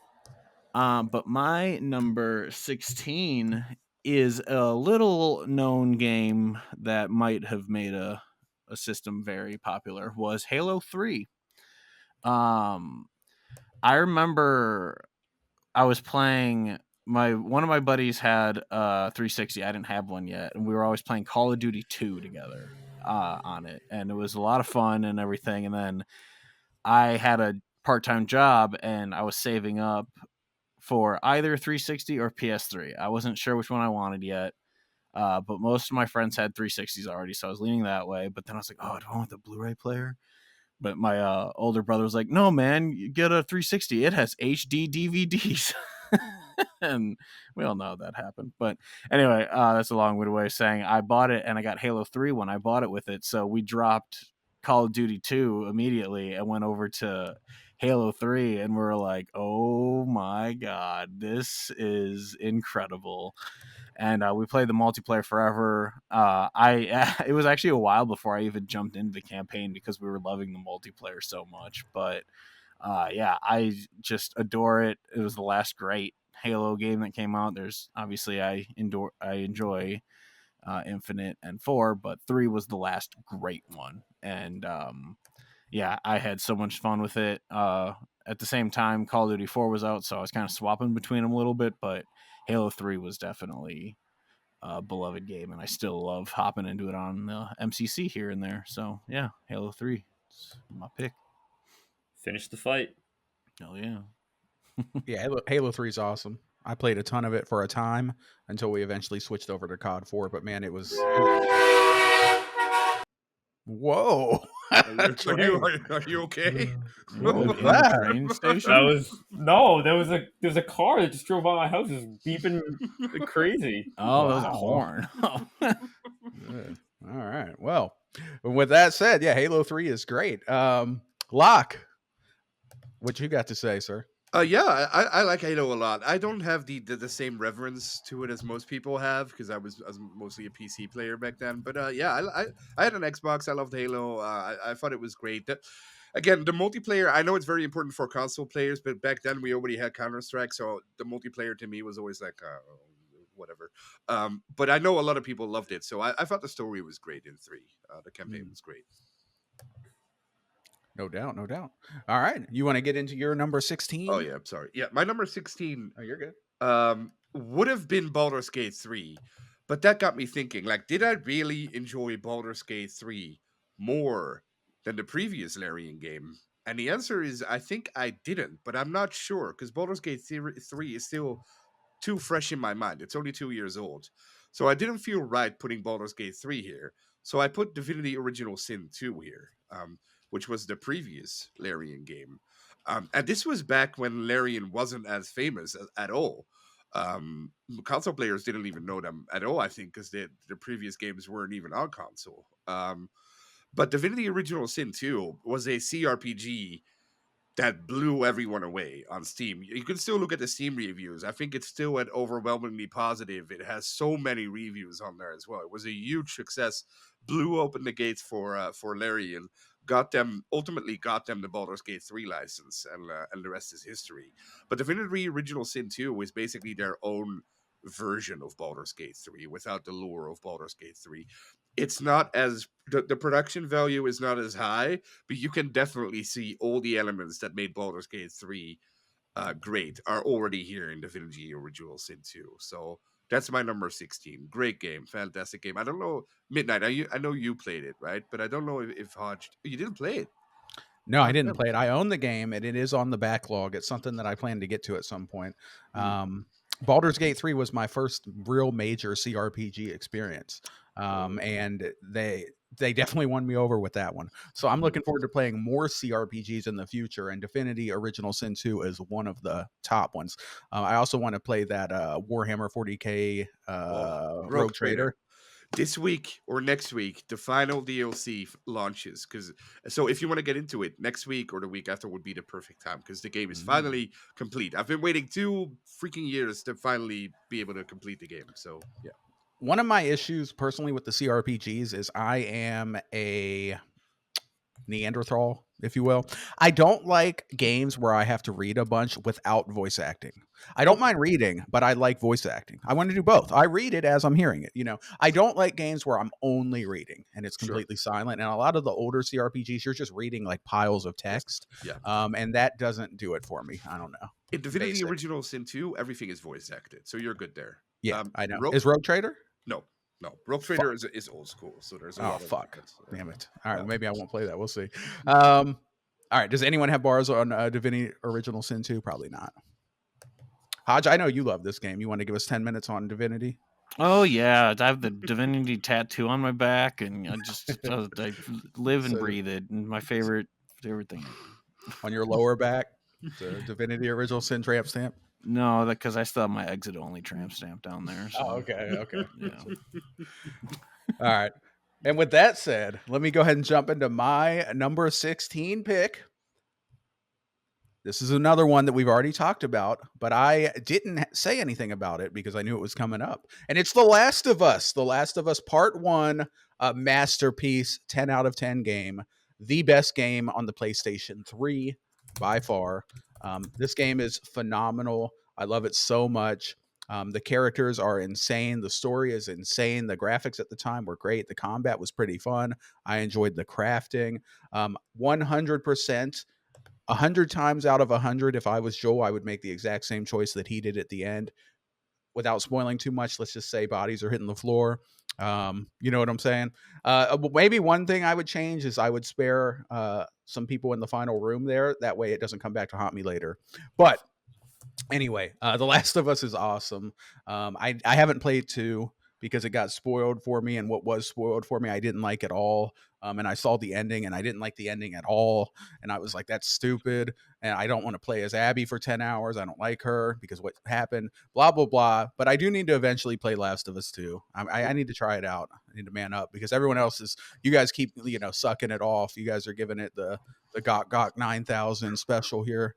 So it must be pretty good. Well, I don't know. You shouldn't replay it someday. You should replay it in exactly 1 week when the show is over. And then you'll see how bad the show is, well, at least to me, compared to the game. Yeah.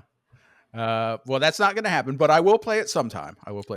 So The Last of Us is my number 16 pick, and we already talked about it, so we'll just go ahead and keep it moving here. Sean, you want to take it away? Yeah, my number 15 is Super Mario Sunshine. It's my favorite 3D Mario game. I got it for GameCube on release day back in 2002. I was 6 years old. It came out 2 weeks after my 6th birthday. And I adore this game. I replay this game all the time. I 100% it almost every year. Isle Delfino is like a dream vacation spot for me. If I could go anywhere in a video game world, it would be Isle Delfino. All the different hub worlds are really cool. They're all beach. They're all like tropical themes. So you have your amusement park that's right on a beach. You have a tropical hotel that ends up being haunted with booze. You have a beach where there's a mad wiggler running around, and there's like a giant sandbird. I think the designs for the shine sprites are like incredible in this game. All 120, they're very unique. All of them are super fun to get. They're challenging, but at the same time, they're not like too difficult.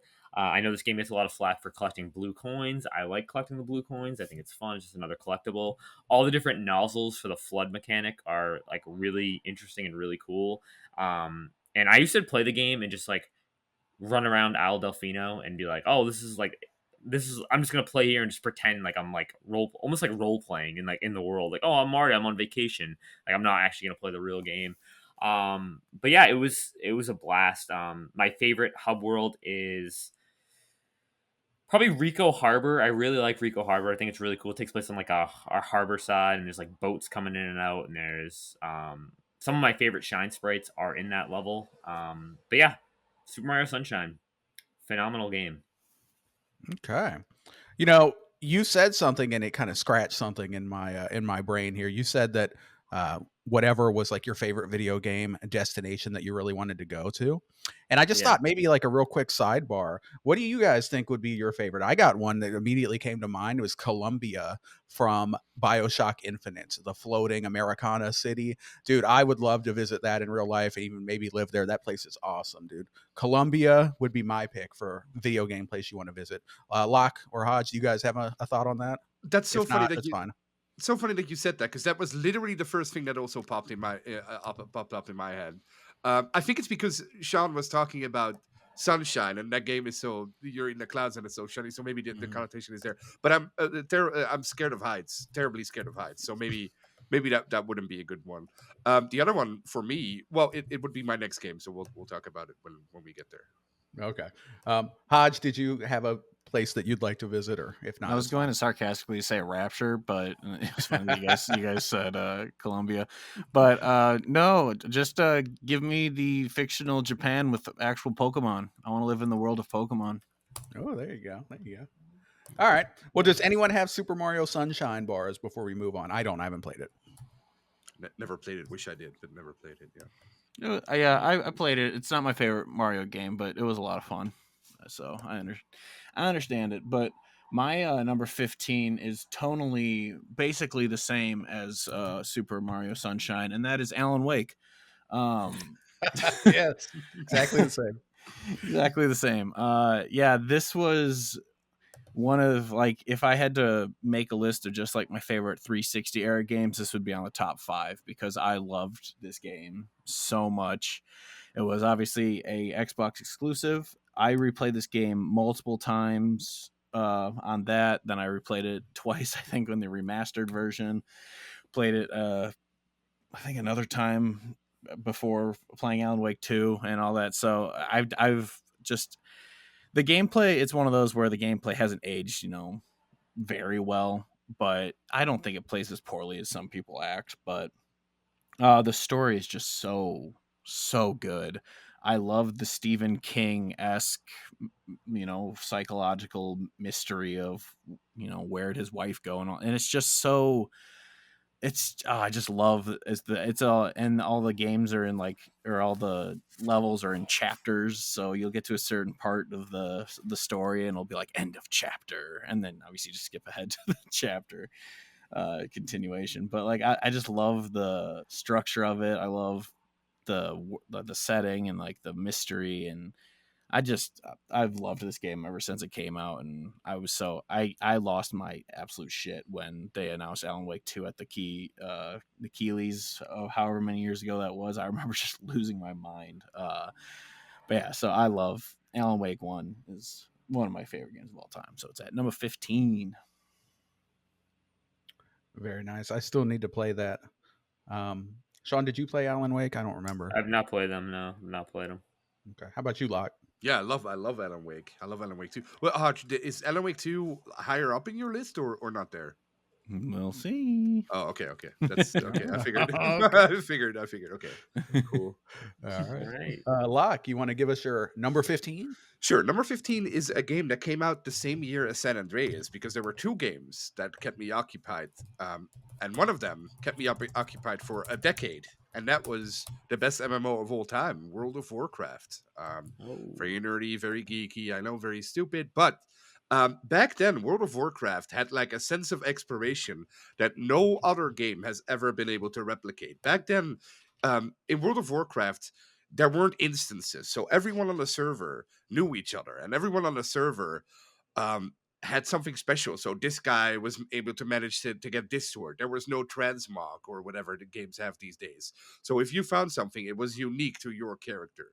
So there was this guy who had this sword that nobody else had, and this guy was a thief that everybody knew that he was a thief because he scammed some guy, and this guy did this and this guy did that. So there was a real sense of community discovery and exploration in this game, which is completely absent now.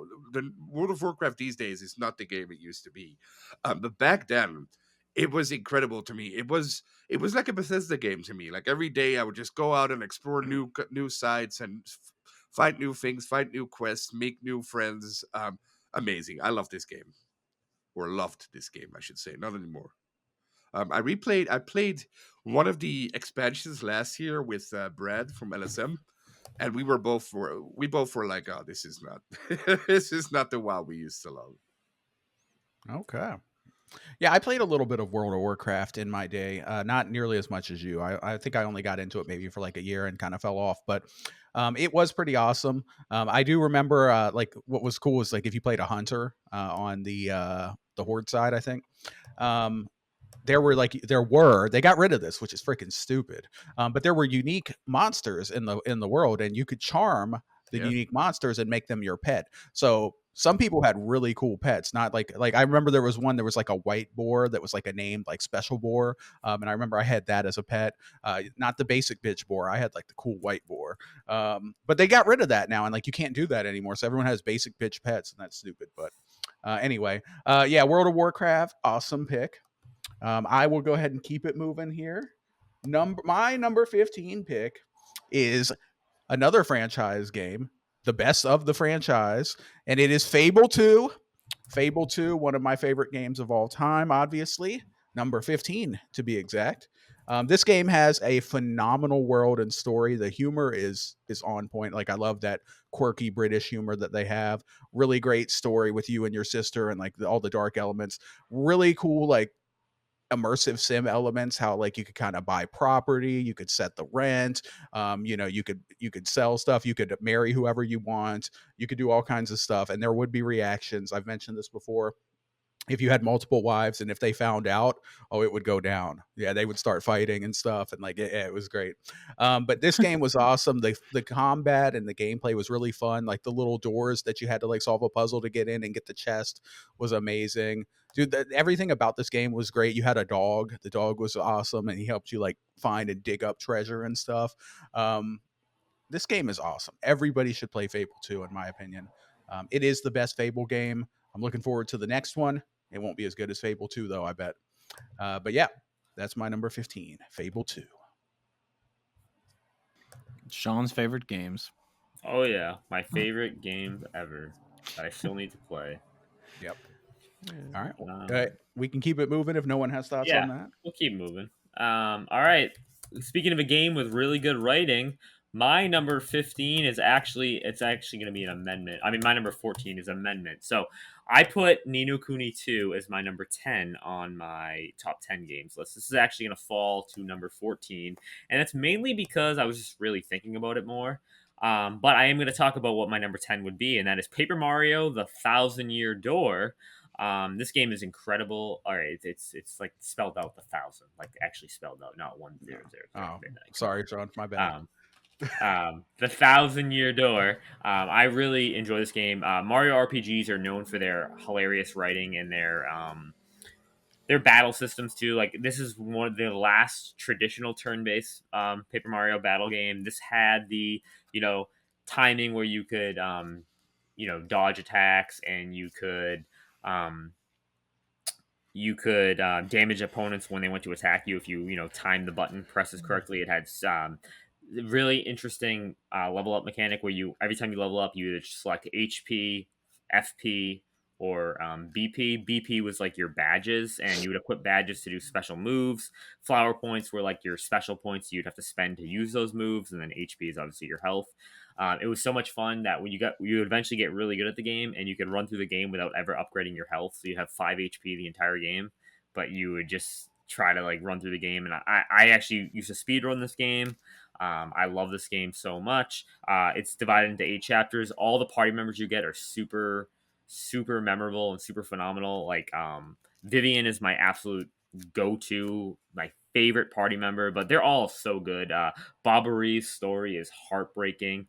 If you have not played this game and you're like a turn-based fan, I highly suggest this game. You will laugh at this game, but there are some heart-wrenching moments. I know it's a Mario game, but there are some heart-wrenching moments. It is a lot of fun. I would love for a new traditional turn-based Paper Mario game. Sadly, we have not gotten one, and now this game came out in 2004, so it's been forever. It was re-released on Switch last year. I definitely say the GameCube version is the better version to play, though. The GameCube version is at 60 FPS, and it just feels a little bit smoother. But the Switch version is really still a good game to play. Highly suggest it. Paper Mario: The Thousand-Year Door. Okay. I will say this, that the Paper Mario or the Mario RPG type of games are something that I want to try on the Switch too at some point. So not just Fire Emblem, but also maybe some Mario RPG-ness. So, Yeah. all right, Hodge, Would you like to see my RPG-ness? I would. Oh, I've never played a Paper Mario. I've always loved that art style look, though, but I've never gotten around to them. But my number 14 is another Nintendo game, a little known game called The Legend of Zelda: Ocarina of Time. This game. So I've said on here before, but I didn't have an N64 growing up, so I never really played Legend of Zelda too much. So when I got a 3DS in, like, I don't know, 2015 or something like that, I bought the 3D version of this game, and I played it. And when I started up, I was like, "Is this going to be one of those games where people say it's the best ever, because of nostalgia or whatever?" But I played it, and I loved every single moment of this game. It holds up so well. It definitely deserves it.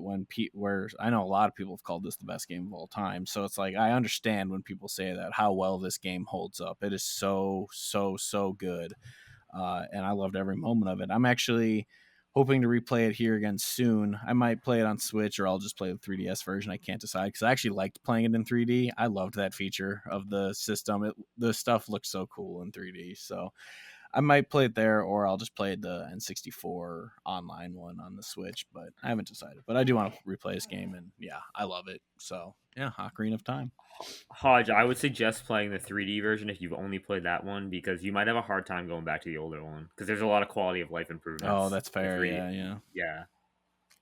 Because they never brought an actual port of it to No. Switch, right? It's just the Nope. NSO one. Yeah, that's what I Yeah. thought. So So I yeah, would maybe I'll do the maybe DS put it, one then. yeah. Give me an excuse to play my DS again. I haven't done it in so long. Mm-hmm. All right. Yeah, that's a great game. I love it. Very good. I don't have a whole lot to say on it because I don't remember a ton of it, but I do remember that it was phenomenal. And one of the best games on the Nintendo 64 by far, and the only Zelda game I've played thus far. But I will play more in the future. Locke, do you have thoughts? And then you're up. Well, I'm very excited to get to it. Hopefully, well, not hopefully, within the next couple of weeks, I'll be playing it for the first time. So I'm very excited for that. My number 14 is a game in a series you already touched upon, Midnight, because this is my favorite one in this series. And my number 14 is Assassin's Creed Black Flag. I love pirates. I love everything that has anything to do with pirates. I love pirates movies. I love pirate books. I love pirate games. There aren't that many of them. And the best pirate game to me, anyway, is Skull Assassin's and Creed Bones. Black. Pretty close. Is Assassin's Creed Black Flag. What I love about this game is exactly what Sean described about what he loved about Wind Waker. You have all these islands. You can get there. You can explore them.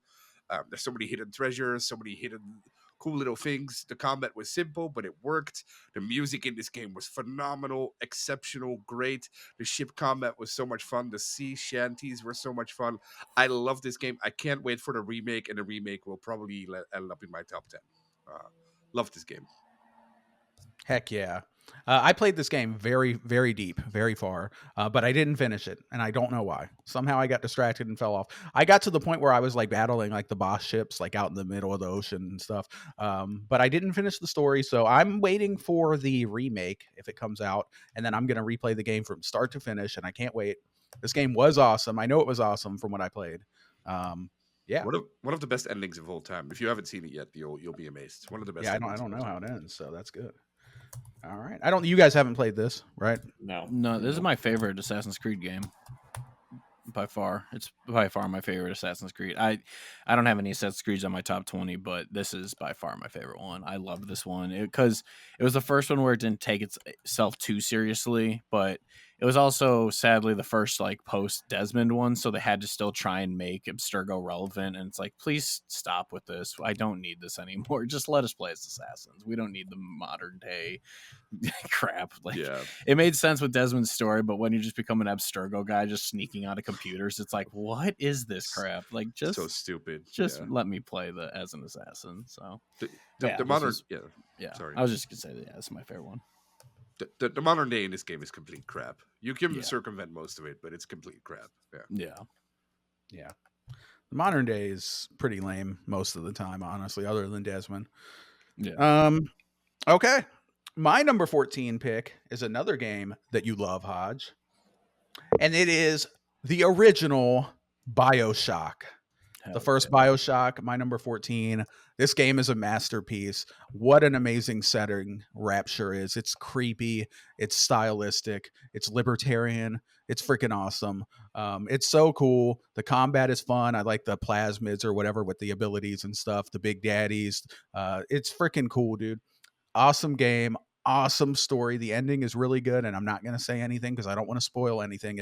If people are out there haven't played BioShock yet, you need to do it. You need to play it. I'm not going to mention at all anything about the ending, like I said, because I don't want to spoil it because it's awesome. But yeah, this game is phenomenal, and it is my number 14 pick. And I'll leave it at that. We've talked about this in the past. So yeah, if anyone has thoughts on BioShock, otherwise let's go. Yeah, I mean, as I said earlier, it was my number one. I love this game so much. I want to replay the trilogy at some point, maybe this year or next year. I just want to do it before Judas comes out, which is probably 5 years out. So, so I want to replay this. But yeah, this is my favorite game of all time. So awesome pick. Great game. All right. Well, my number 13 is a spiritual successor to Paper Mario, and that is Bug Fables. This is a turn-based RPG. It's an indie game, and it is paper-based, just like Paper Mario, and it literally is the spiritual successor. It has the writing and the humor of those original Paper Mario games. The combat is essentially the same thing, and it's the same level-up system. I love the world of you're in a world of Bugaria and you play as 3 different bugs in your party and they're just trying to navigate the kingdom and they're working for the Ant Queen and you're trying to discover basically this giant secret and it's an awesome game. Shout out to there's a world that you go to called the Termite Kingdom and it is terrifying that you go to. And then when you find out like what actually is going on, there's like a giant desert area and it's actually just like a giant sandbox. You end up going into a refrigerator at one point. They call humans the ancient giant people, and they're like menaces because they're trying to kill bugs, obviously. Overall, the game is a lot of fun. There's a lot of cool side content too. The story's incredibly deep as well. The lore is really deep. They are in works to make a sequel. I'm hoping. I don't know how long it's going to take. This game was in development for a long time. I have the collector's edition of this game unopened. I just really adore this game. And shout out to Vi. Vi is a bee. She's in your party. She's like a bumblebee. And I love her. She's awesome. She's super sassy, super funny. And she's an absolute beast in combat. Wow. This game must be amazing because I just pulled it up on Steam to get a look at it, and it has an overwhelmingly positive 97% of reviews are positive. The game's freaking awesome. Yeah, so maybe I'll have to play this someday. Who knows? It looks cool. I like the art style. Bug Fables. Shout out to the bugs. All right. I don't know if anyone else has bars on that. Probably not, but it sounds cool. Hodge, what's up with you? Yeah, I got nothing on that one, but it sounds cool. 13 for me. My top 3 of this list could have easily been swapped in my top 10. I'm not gonna mess with my top 10 just because it's not really that important. But so I'm just gonna. But these 3 could easily slide in there. But my number 13 is a little game called Kirby's Adventure for NES. Ooh. I loved this game. This was the game that I played by far the most on NES. And I had all the Mario games. I had Legend of Zelda, I had Duck Hunt. I had every, banger NES game. But this is the one I played the most. I always just loved Kirby, the whole absorbing and taking their powers and just the old school 2D platforming. I loved it. Doing all the little mini games like the shootout and like the trying to bounce on the pad to get prizes. It was just everything about it. It was just a delight and I loved playing it. So throwing it in there at my number 13. All right. Excellent. I haven't played this one. Sean, how about you? You got thoughts I on never that? played. The only Kirby game I've played is Air Riders. Oh, Air Ride, and then obviously I got my beloved Kirby Air Riders coming out soon. I can't wait. Dude, you gotta play. You gotta play Forbidden Land. That game was awesome. Yeah, I know. I'm going to play the Kirby games. I'm going to. Hell yeah. All right, Locke, you have thoughts, and then you're next. I never played a Furby game. Sorry, Furby game. A Kirby game. I've never played a Furby game either. Yeah. A Kirby game because I didn't grow up on Nintendo, but it always looked very cool to me. So maybe if I get really into Zelda, it opens up Mario and Kirby to me as well. That's what I'm hoping for. Sean, the game you talked about, but it has a subtitle. The Everlasting Sapling. All right, I bought it right now, so I hope it looks amazing. So I just bought it on Steam. I'm very You'll excited. like it. You'll like it. But my number 13 is a game that was on your list too. Well, the third iteration in this series was on your list, Midnight, and it was your number 1. But the second game in that series is my number 13, and that's Mass Effect 2. Yeah, I love Mass Effect 2. Came out in 2010. Gathering your party, gathering the team to go on the suicide mission, brilliant. One of the best stories, or one of the best premises in any game ever, I should say.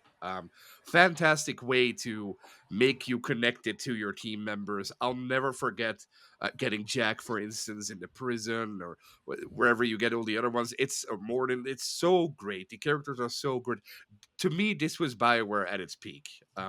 It never surpassed it to me. I know you like 3 better, but to me, this was BioWare's peak. And ever since then, it's been a slow degrade to where we are now. Even though Mass Effect 3 or 2 could be interchanged for me. But yeah, I love Mass Effect 2. At some point, I want to replay through the entire series as female Shepard. I never did that. I always played as male Shep. So yeah, Mass Effect 2 is brilliant. Beautiful. Fantastic game.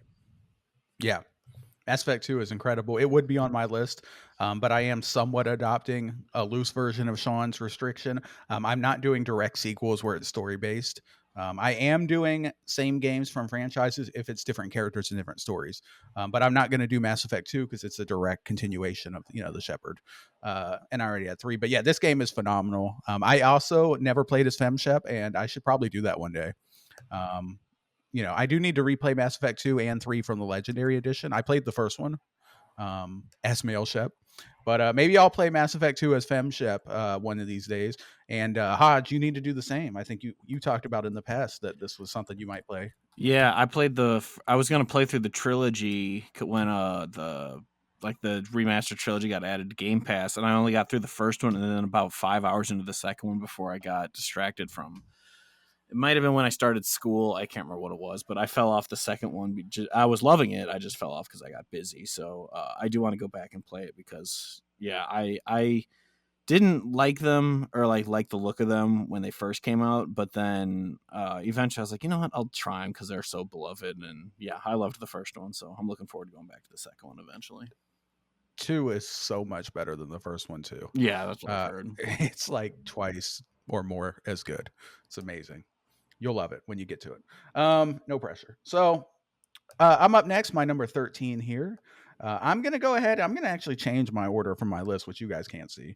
But I'm going to slot these in a slightly different order. I'm going to say that my number 13 is The Elder Scrolls 4 Oblivion.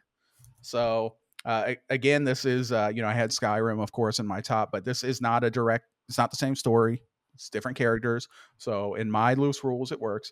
This game is awesome. I am hoping that it's not nostalgia goggles like you mentioned, Locke, because I haven't played it since it came out on 360 in like 2000, whatever the fuck, 2005 or something. So it very much might be nostalgia goggles, flavoring this pick for me. Maybe it's not as good as I remember, but I remember it being absolutely phenomenal. I love the story. The story was awesome.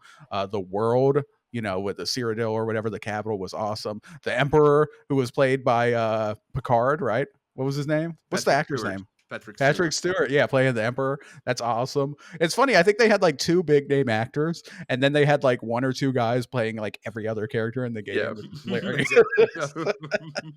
That's great. But yeah, this game's awesome. I highly recommend that everybody play this game, especially now that the awesome remake is out there, or reboot, or super remaster, whatever. And I am going to play the remaster at some point, but I just have too many games. So, but I will get to it. So, Elder Scrolls 4 Oblivion, that's my pick. We already kind of talked about it here, so we can keep it moving. Sean. All right, my pick is Super Smash Brothers Ultimate for the for the Switch. I love Super Smash Brothers. This is a game I've put thousands of hours into. I've loved every Smash Brothers game, and just I ultimately defaulted to the most current version. This has the most characters, the most stages. The gameplay is phenomenal. You can play with it's so accessible. This game still hits with kids today. Yeah, I just love this game. This is a very much a pick up and play game. Anyone can pick up and play it. I'll jump in from time to time if I have like 20 minutes to kill and just play a couple matches or play through classic mode. Or yeah, it's great. I love playing as Yoshi. Yoshi's my favorite character to play as, but I also like playing as Dark Samus. Also, they got my boy Sora and Cloud in there somehow. I still cannot. I remember when they announced Sora, I freaking lost my mind. And same thing with Cloud. If Cloud and Sephiroth, it was insane. But yeah, Super Smash Brothers for Super Smash Brothers Ultimate. Insane game. Can't wait. Really excited to see what they do in the future. I really, really would love another one. Yeah, somehow I've never played Smash Brothers. I don't know how. We'll probably play it sometime on Switch too, in some form. And I'll get my ass beat because you guys will be like really good at the game, and I'll be brand new, and I'm gonna get destroyed. It's not gonna be fun for me. But anyone have thoughts on Smash Brothers Ultimate before we carry on? Hodge, do you? Yeah, I mean, I can go. I didn't know if Locke was gonna say anything, but yeah, I love Ultimate. My main has always been Kirby, even since the first one. So it was fun that the story mode in Ultimate you start as Kirby because he's the only one who doesn't get like stolen or whatever that happens to him. So yeah, I love the playing those games. Melee is my favorite. It's always been my favorite, but they're all great. So there's really no wrong pick for having a favorite Smash Brothers game. So yeah, it's a great pick. But my number 12 is a little game. Yes, who knows? This might be recency bias, but it takes forever for a game, or it's a very rare thing for a game to get this in my head, and that is Clair Obscur Expedition 33.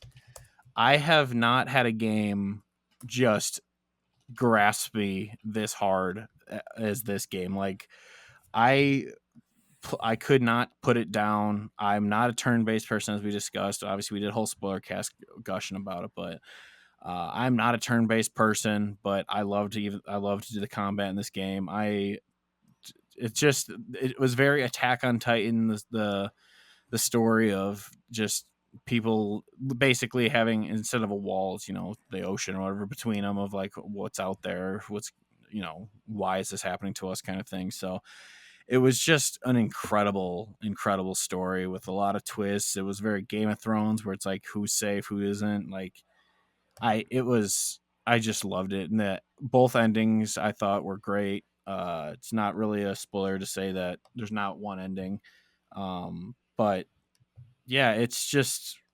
it was in my mind. I bought merch immediately. I think Death Stranding was the last game that really grasped me, like to where I couldn't put it down. And so yeah, that's what this one is. And obviously Death Stranding is in my top 10. So yeah, I love this game. It was incredible. Mon ami. I think it's not an exaggeration to say that this Clair Obscur is probably the best thing that the French have done since Napoleon. I mean, pretty much. They've been pretty irrelevant. They had Napoleon, which was awesome, and then he finally got smacked down by the coalition, and then they've been irrelevant and nobody's cared until Clair Obscur. So shout out to Clair Obscur for bringing the French back. Exactly. Great pick. Locke? Well, I'm very excited to. I played Clair Obscur for, I want to say 3 or 4 hours, or I streamed the first 3 or 4 hours. And I really liked what I played, but ever since then, this game has been slowly spoiled for me, one sentence at a time. And it always starts with people saying, "This is not a spoiler, but," and then I already know the ending. I already know what happens after the ending. I already know what happens at the end of Act 2. I already know what happens at the end of Act 1. So this game basically got kind of ruined for me. So it's no, I can't judge on it. I'll play it in a year, in 2 years, 3 years when I forgot all about it. But this is one of those games where I hate that I'm in like the gamer space and hear from so many people, because this game probably would have been really special to me, but now it can't be. But it sounds amazing. Everybody loves it, so I'm sure it's great. I'm sure it's amazing. And if I would have played it, it probably also maybe would be in my top 20, like like Kingdom Come Deliverance 2 would have been too. Um, but my number 12 is a game two of you hate and one of you really likes. Can you guess what it is? Two of you really hate this game, and one of you really likes this game. Skyrim. Yeah, yes. Wow. First guess. Oh yeah, I should have guessed that. Why didn't I? I Good was stuff, thinking Hodge. it was Skyrim. I was thinking it was. Yeah, I love Skyrim. I played Oblivion Remastered this past month, and while I was playing Oblivion Remastered, I was also playing Skyrim. So I went back and forth between the Jesus. two, just to see where the difference lie, and which one is better and which one is not. For a video, of course. There will be a video soon, really soon. Allegedly. Exactly. But yeah, Skyrim is just it's in a. I get that you two don't like it. I get that completely, because I think if I wasn't into these type of games and then a decade later I would go back to one of them, I probably wouldn't like it either. But I am into these type of games, and I think Skyrim probably does it the best out of all of them, out of all of the Bethesda style games. So I think this game is amazing. Everything that's ever been said about it has already been said, of course. So there's not much to say, but I think it's great. I love it. I agree. All right, we'll keep it moving. We know how they feel. We know how we all feel. Skyrim's awesome. My number 12 pick. This is another JRPG, actually. You know, I said that Octopath Traveler 2 was my highest, but I forgot that this is a JRPG. How could I forget this? And it is Fire Emblem Awakening on the 3DS, the best Fire Emblem game that I have played, and I've only played 2 of them, so that's not really saying that much. But this game was absolutely incredible. This was one of the first JRPGs that I've ever played. I was never really into JRPGs. I was a big Western Chad. Lots of sports game, lots of shooters, and lots of Western role playing games. That's pretty much all Midnight did. But I saw the trailer for Fire Emblem Awakening, and it just looked so cool. Like the anime weeby art style was fresh for me. Like the turn-based combat, the tactical grid-based combat, how it played a little cut scene, and you saw like your attack and like 59 damage popped up. I'm like, oh, this is so cool. I literally bought a 3DS. I didn't own one. I bought a 3DS because I had to play this game. And boy, did it deliver. This game is incredible. I love the characters. I love the story. I love the combat. I love how you can form bonds with the characters. You can there's romance, and like you can have kids and stuff that will come back later, and like it's freaking awesome, dude. This game is incredible. I love Fire Emblem. I got 2 of them right here that I can't wait to get back into. You know, I didn't have a Switch, so I've been missing Fire Emblem. And I'm so excited to play these new ones, man. But yeah, Fire Emblem Awakening is a masterpiece in my opinion. It's the game that saved the franchise. For people that don't know, Fire Emblem was really struggling, and the devs kind of came out and said that like if Fire Emblem Awakening didn't hit, that it was probably done. Like they probably weren't going to make any more.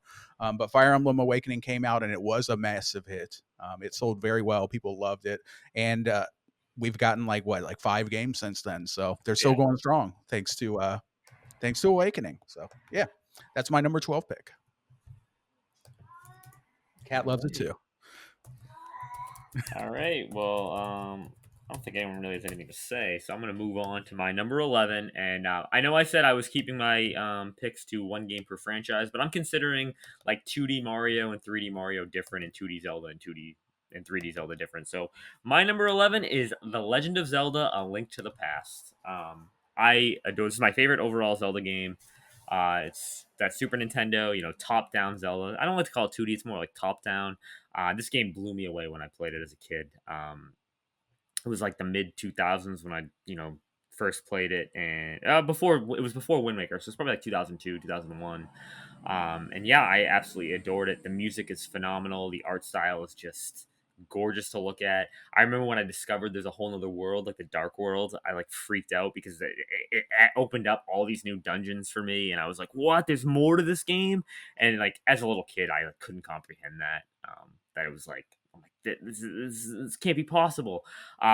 Everyone, says like Ocarina of Time set up the formula for Zelda, but it was really A Link to the Past that really set up the formula where you go out, you get these 3 items, you come back, then you have to do something else and get go out to these dungeons again and get more items.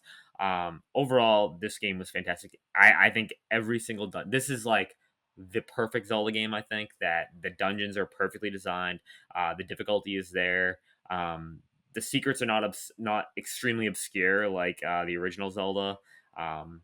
And this really fleshed out the world of Hyrule much more, and it's a huge upgrade over the original.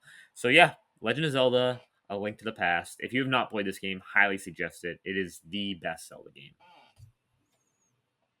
Yeah, it's definitely a classic. If you ask most Zelda fans like what their favorite is, like A Link to the Past, Ocarina of Time, and like Breath of the to Wild. the Wild are probably the three that you're going to hear the most. I did play a bit of this game back in the day, but I did not even come close to finishing. I just played a little bit of it. But yeah, if anyone has thoughts, otherwise Hodge is up. I have a question, maybe. So I always thought that Ocarina of Time, Majora's Mask, Twilight Princess, and Wind Waker were the best ones. So that's not true. So I would. Well, those are like it's different because some people like consider the 3D versions like different than the top-down ones. Oh, A Link to the Past is usually considered one of like it's usually right there is like one of the best ones. Usually, Link to the like Midnight said, A Link to the Past, Ocarina, and Breath of the Wild. Usually, so would you recommend that I start with that one, or A Link to the Past? I mean, I would recommend that, but okay, I think it's awesome. Okay, cool. Just keep in mind it's an NES game, so No, it's not an NES game. A Super Nintendo. Yeah, there you go. My bad. But yeah, just you got to be in that mindset, obviously. But yeah, Hodge, you are up, sir. I would love for this game to get the Link's Awakening treatment because I loved Link's Awakening. I haven't played this one yet. I should, but Link's Awakening was great, and so I would love for this game to get that treatment. But anyway, my number 11 is it's in a series that I mentioned before, as we talked about, is Alan Wake 2. This game was worth the wait to me. Really, my only complaint is kind of the same complaint some people have about it, is you spend half of your game as not Alan Wake. So it kind of sucks for that. But Saga is such an interesting character that I don't really care because her story is awesome. It all connects so well that she's out in the real world and he's in like the dark place or whatever it's called. And it's just one, it's also a beautiful game. I can't wait to play the Pro Enhanced version because apparently they made it like way more beautiful. But yeah, I just adore everything about this game. As I was my number one artist on Spotify last year at the end of the year was Old Gods of Asgard. So you can say I love the music in these games too. I love Remedy, and yeah, this game I love the tight kind of story of the first one and how the second one kind of expands it, kind of the same how Kingdom Hearts, how the first one was a contained story and then they expanded a shit ton in the sequel. But I love what they did, what they added to it. So yeah, I just adore this game, and yeah, it's in my number 11. Excellent. All right, Locke, you are up. Well, my number 11, I'll keep this short, is a game that revolutionized everything. It came out in 2007. Before that, online multiplayer shooters were pretty simple. You had like ladders, and that was basically it. But this game changed everything, and that was Modern Warfare 1. It changed my perspective on multiplayer games. I put thousands of hours in this game. I loved it. Fantastic game. Great campaign too. It changed everything. And I presume everybody played it. But. Yeah, I've only played the campaign, never played the multiplayer. It's the game that made Call of Duty relevant and made it the monster that it is today. Like the first 3 were great games, but COD 4 was a masterpiece. I think I had it number 2 on my list. I can't remember. Oh, number 4. Yeah. But yeah, it's my favorite Call of Duty ever made. Every multiplayer map was awesome. The campaign was incredible. It has the greatest single player campaign level of all time with all gillied up. Yeah. It's a perfect game. I love COD 4. All right. Good stuff. Great pick. Great pick. Moving on. My number 11 here. This is where we're going to have a little switcheroo. So my number 10 was XCOM UFO Defense. It has fallen to number 11. And the reason for that is because I played a game last year or whenever it was, that was just absolutely incredible that I had not played before. It was a big oversight. My cat needs to shut up. I'm sorry. Shut up. That game is The Witcher 3. So The Witcher 3 is going to be slotting into my number 6 spot. So number 6 game of all time for me, The Witcher 3. And that's the one I'm actually going to talk about now. I'll keep it kind of brief here because I've talked about it on this podcast many a times. But this is one of the best role-playing games ever created. It is a huge, beautiful world full of awesome things for you to do. The characters, Geralt of Rivia, Yennefer, Triss, all of these characters that you meet are just incredible. The story is awesome. You get to make lots of choices. The DLC is freaking awesome too. Like the last DLC in particular, which for some reason the name is escaping me. Locke, can you help me out? Do you know what the DLC was? Blood and Wine. Blood and Wine. Yes.